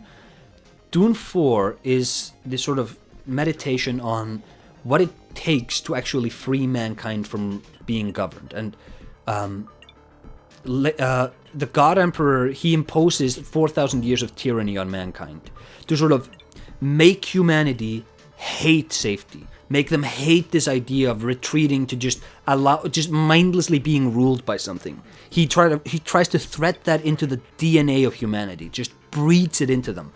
Beware of enigmatic, charismatic leaders. Beware. And then he breeds the no gene into them. And this makes it like, if you have the no gene, nobody can predict your future. You're immune to precognition. And then all the other worms are dead. And then when he dies, all of the worms come back. They're born from the sand trout that are manifest when the worm around him is disintegrated. And all of the future sandworms manufacture the spice that's enladen with his sort of memories and his will of the God Emperor to try to like keep this, because people will still use the spice. So that impulse for freedom will be bred into mankind that way as well. And the shattering happens where the Empire breaks and humanity goes all across the stars. And it's like all of the strings that the God Emperor used to control the world, they snap when he dies. And because mankind has been so disintegrated all across the universe, it becomes impossible to try to reconnect the Empire again. And nobody will be able to tyrannize humanity ever again like that. But Book 5, Heretics of Dune, it sort of explores what happens when the stigma become embraced. So you have like, I never remember if it's the Tleilaxu who become the Ixians, or if it's the Ixians who become the Tleilaxu. But they're like always sort of on the verge of breaking the Butlerian Jihad conventions. And you have like the Tleilaxu, yeah, it's Ixians become Tleilaxu because you have like the Tleilaxu birthing pods, and it's like, hey, why don't we ever see Tleilaxu women? Oh, because they've just genetically sort of bred women into being these mindless chambers that just birth Golas and Tleilaxu. And it's just like this vile, horrible potential future for a mankind. Book 5, it seems like Frank Herbert was really interested in exploring the sort of heresies of his own universe, like the darker side of it. But then it's just also this story of this reborn Gola Duncan, Idaho, yet again, and he's hanging out with the Bene Gesserit or the Honored Matres or something. I think it's the Bene Gesserit still, and he's just like hanging out with them, and they're like, oh, we have to resurrect this Atreides general who died in the last book, and it's like, man, you know this. I feel like the energy just sort of got lost over the years, and. Sadly, I don't think I got to the part where the women control men's minds with sex. Sadly. Like, no gene? Yeah, the no gene. N-O-gene. Yeah, it would be Jason Momoa calling him my boy. I had the same problem while watching the movie now, like, how is she having a conversation with something that doesn't have the capacity to even have thoughts yet? Yeah, that's the thing. The embryo does have the capacity. Because, like, these humans... Like, there's a sequence in the first Dune movie where Jessica opened up the door to, like, the plant chamber. the first time she tries to open it, it doesn't work. The second time it works because she rewrote her own fingerprint. That's a skill the Bene Gesserit have. And they can like control the children that they have. They can control if they have boys or girls. And they explain like, well, humans have always been able to control it. Humans have always controlled it. They've just never been able to will it. So like, you do control if you have a boy or a girl. But you need to actually learn how to control it. And they can like sort of rewrite their own genetic code. It's all about the power of the mind. Women do what now? Yeah. Women are pretty crazy, you know. Women do be changing their fingerprints and such.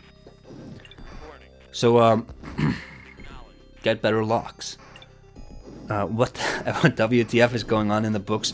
The books, genuinely, they're all great. They're all S tier, except maybe the 5th one and maybe the 6th one. I haven't read the 6th one. And but yeah. The God Emperor is preparing mankind because there's sort of an existential threat coming towards us in the future.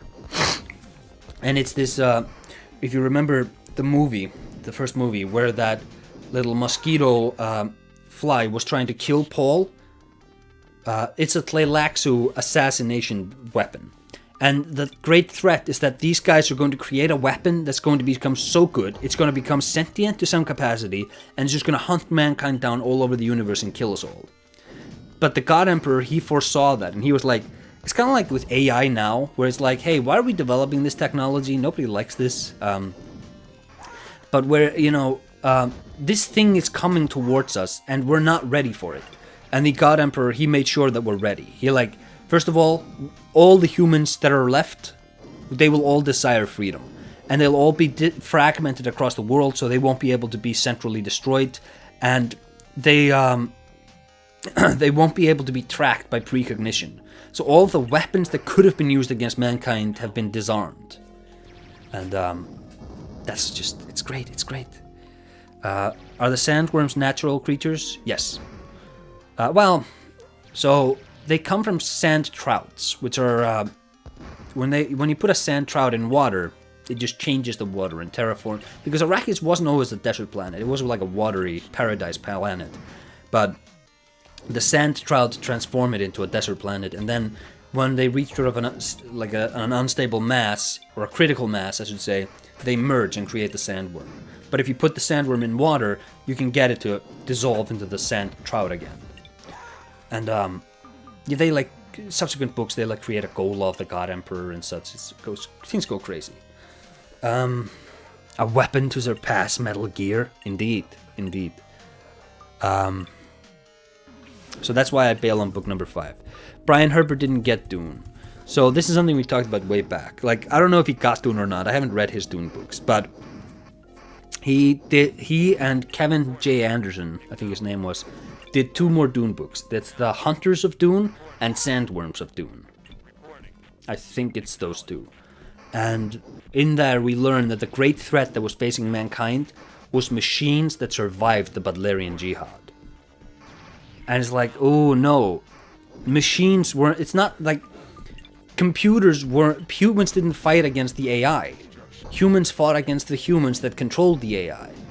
It's like, is this you just reinterpreting it, or did you actually not understand it? Because Dune is not about aliens, it's not about AI, it's about like the evolution of mankind and what humans can do and can be.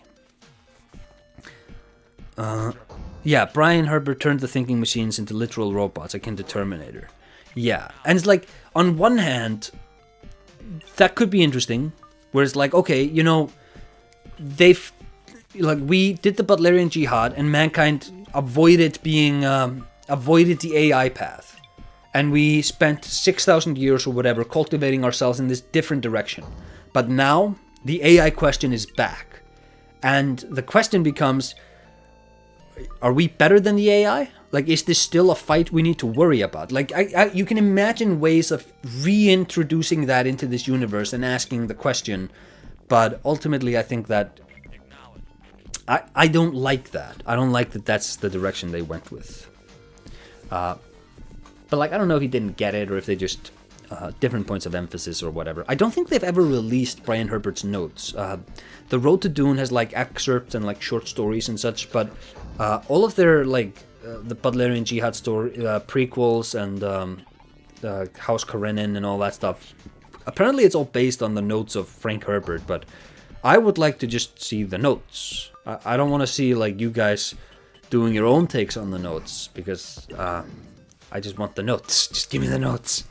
And then some other YouTubers could just do a mad read of the notes and be like, there's a lot of like YouTubers who do just, here's a 15 minutes video based on this one note left by J.R.R. Tolkien, and they'll just talk about the implications of what is being discussed in the notes. And they have like 300 videos made out of those, and it's like, oh, it's really interesting to see like the periphery of this universe. Do that, but for Frank Herbert. Give me the notes, man. Just give me the notes. Big no on the Brian books. They didn't get it. It's almost exactly like Mass Effect 3. Suddenly human versus AI is the main theme, and in the end we sort of merge with them, and dear lord, ugh. Thou shalt not make a machine in the likeness of a human mind. The Orange Catholic Bible. Yes. Oh, that's another thing that's really funny. The Orange Catholic Bible, at some point they just merged all of the human religions. Some committees of humans got together and they were like, we can't have all these different religions, there's too many wars, let's just merge them all together. And it worked. Even if something is based on notes, how one interprets notes can dramatically change things. That's true. That's true. And that's why I just want to see the notes. Yeah, that's how religions work. Yeah, man, that's how religions work. But yeah, you know, this is Dune. It's also, I guess we could talk a bit about this.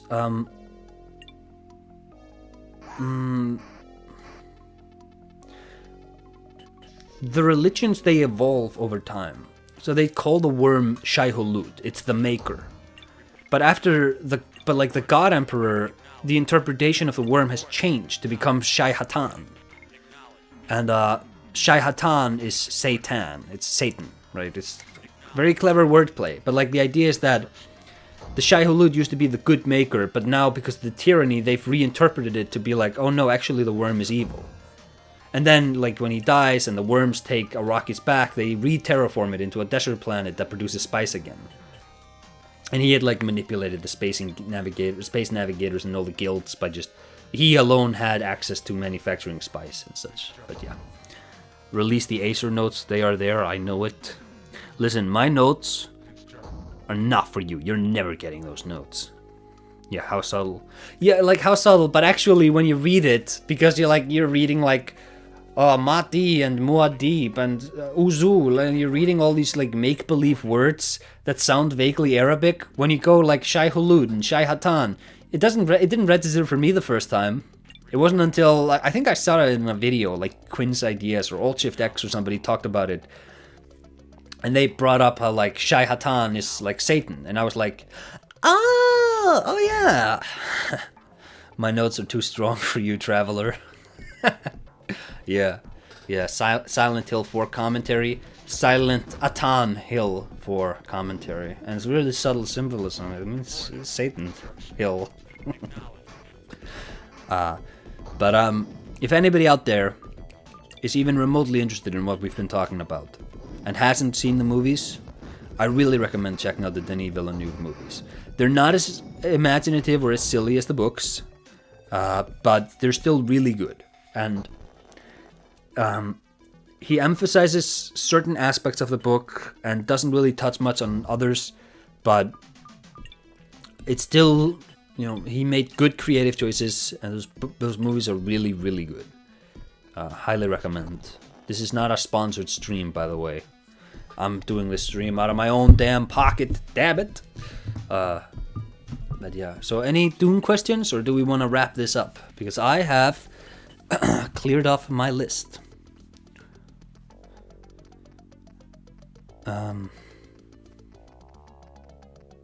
Yeah, I have finished my list. I thought I was gonna be here for like 5 hours. We actually did it, chat. A manageable stream. No questions? You guys are cowards. You're all cowards. doesn't have to be Dune questions. You can just you could just ask me anything, man. Come on. Good job, Acer. Thank you, Uncle Fenris. Do the navigators show up? Not in the movies. Not yet, at least. And like, we don't see the other houses even, which is really weird. Oh, you're writing a question? Alright, alright. Finland McGee is writing a question. Is it about the Moomin, maybe? Nah, let's not dismiss the question out of hand. Just because they're from Finland doesn't mean they can't ask a real question. Let's see, let's see. No pressure, no pressure. Sam, in the final book written by Brian, Duncan becomes a literal Superman of sorts, complete with super strength and speed. Ooh. That's no good. That actually does happen to Leto II. When he first merges with a sand trout, he like becomes faster and stronger and such before the worm body sort of manifests. What's my favorite weird technology in Dune? Ooh, I like the stealth suits. What do they call them? The Hindman effect or something like that, which is like the science they use to bend space and to have like instantaneous communications with other worlds. That's interesting. The Hiltman effect or something. I don't remember what it was called. But no, it's probably the still suits. This idea of like, and like the religion of preserving water. It's so interesting. The Hunter Seeker, it was called, the weapon that was trying to kill Paul. That's also kind of interesting. But I think it's the still suits. Oh no, you know what it is? I'm stupid. It's the shields, because the shields they work on fast-moving objects. So you know, it's a slow blade. You have to move slowly to penetrate the shield. So if you shoot somebody, the bullet just pings off. Doesn't hurt them. If you shoot them with a laser, it like blows up like a nuke. It's so dangerous. So humanity is fighting with knives again, and it's so cool. The Holtzman effect. Thank you, William. It's always great whenever I do one of these streams, and I know a bit about what I'm talking about, but I always have experts in chat that I can rely on. Are you worried that Dune will be treated like Lord of the Rings? That some people are like Lord of the Rings movies are better than the books since they have all the best bits without the boring parts?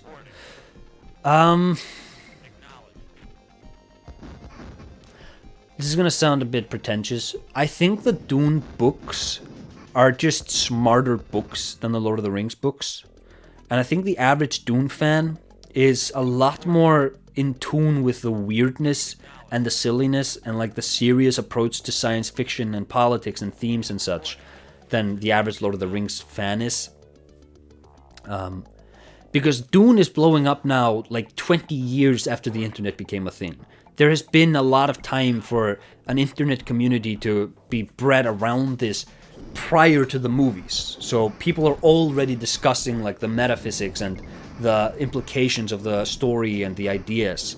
Whereas with Lord of the Rings, like the reason Peter Jackson was able to make the movies was because there wasn't really a good internet connection, and executives couldn't be micromanaging day to day without just flying to New Zealand.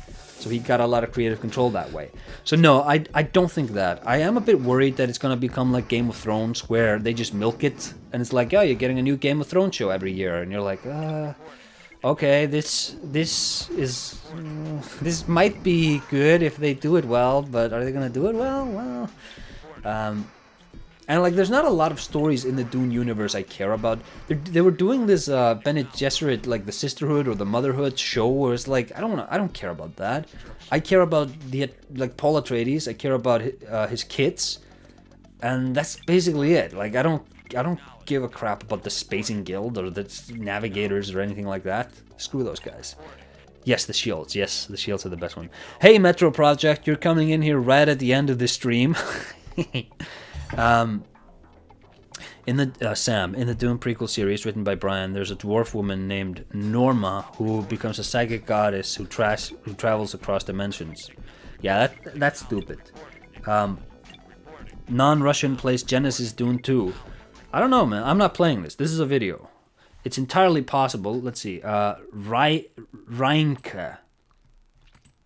Maybe that could be a Russian.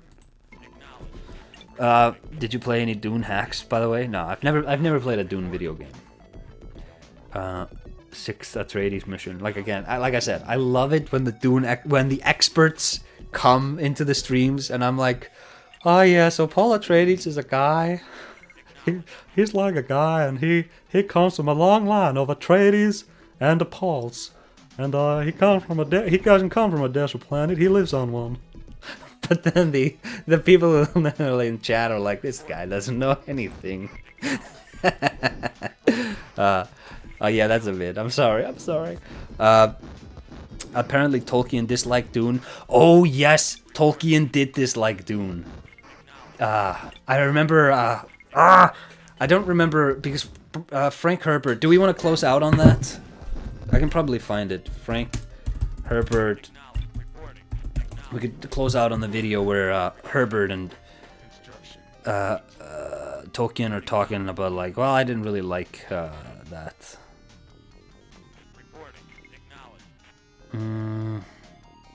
There's a lot of like why Tolkien hated Dune, but hold on, why don't I just Google it and then I can talk about it, because I don't want to show anybody else's videos in case they flag my ass. You know, this video excluding. World of Longplays is actually really good about not flagging you for that stuff. The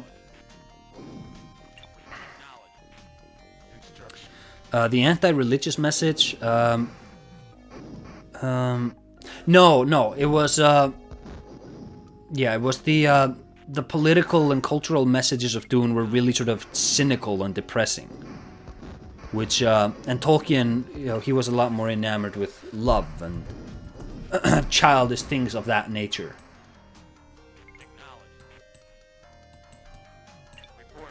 So yeah, but it's like, I don't know. I don't think that makes Dune bad. It's just like, yeah, like, and I thought it's totally fine that he didn't like it. He was like, you know, you're like, okay, boomer, but Tolkien, he like fought in World War I. He was of a different generation. He saw his friends drown in mud in the trenches. He's allowed not to like Dune. It's fine. You didn't go to Dune College? I'm Johnny Dune College. I actually thought about doing a face reveal this stream, but then I would just like turn this camera to my face and I would have a paper mask on it and it just said Mr. Dune. And I was gonna talk like that the entire time. But then I was like, it's not funny, and also I have to commit to it. It's bad. Did you cover Herbert's sketches for the end of the series? I did not. Frank Herbert sketch end of Dune. What were they?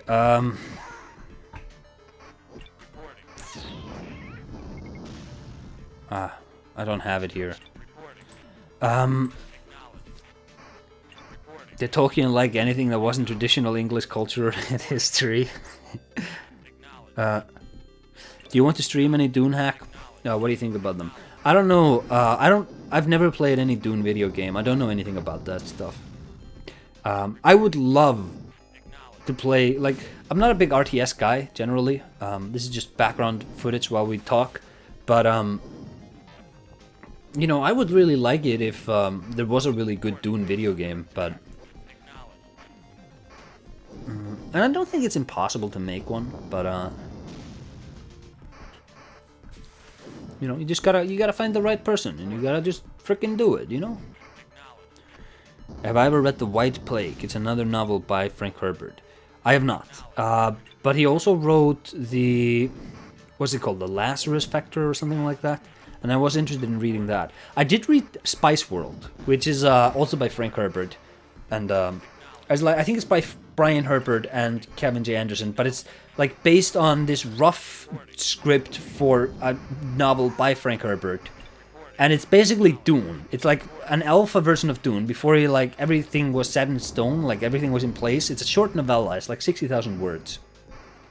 And it's basically the same as Dune, except Duke Leto is the main character, and he doesn't die. And he wins, and he like Paul dies, and his name isn't Paul. His name is like Barry or something, and it's not the Atreides, it's the Lincolns, and it's like the Baron Voldemar Huskiner, and not Vladimir Harkonnen. It's like small little changes like that. But yeah, it's like eventually he has to stop being a good man, and he becomes like a cynical political actor, and he like loses his son, but he gains political cunning, and it's like this evolution or de-evolution of this man from a hero into like a dubious sort of villain kind of guy. And it's like, that's interesting. It's like an interesting proto version of Dune. It's nowhere near as good, let me tell you, but it's an interesting sort of alternate take on the same story by the same writer. A thought, question, hold please. All right. I don't think he ever elaborated on why. The only letter he wrote about it was that he disliked it, but that would be rude to talk about it. At least I find it so. In fact, I dislike Dune with some intensity, and in that unfortunate case, it is much the best and fairest to another author to keep silent and refuse to comment.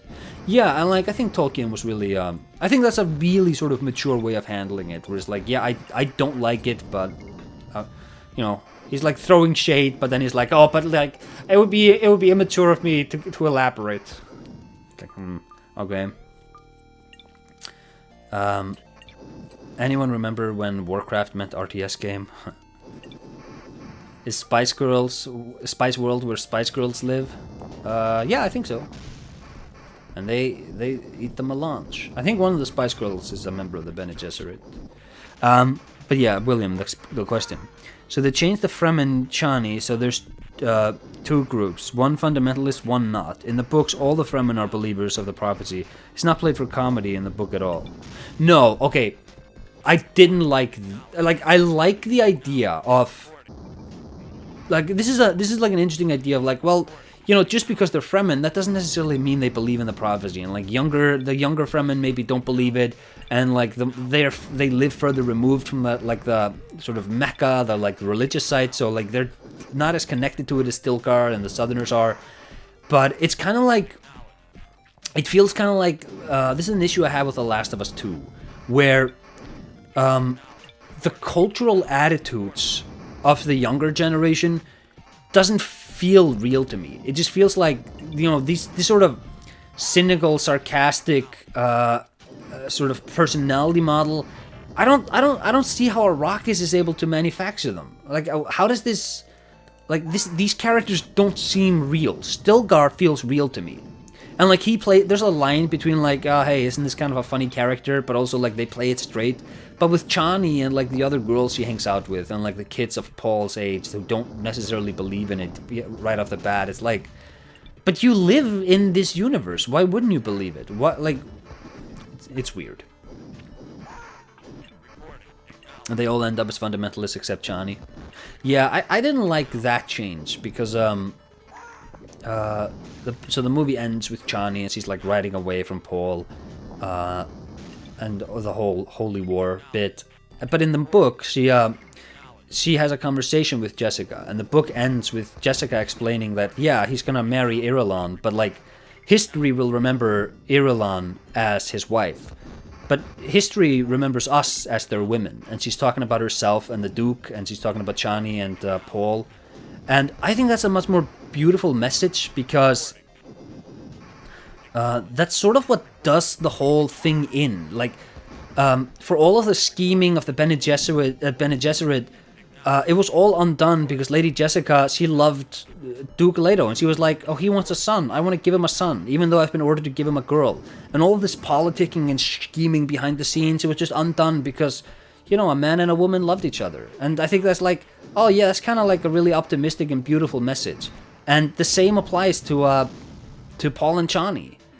And then they try to like weaponize their love in a subsequent movie. And I feel like that's another change that I don't really love. I feel like you're kind of robbing the movie of that humanity, or robbing the story of that extra bit of humanity it had.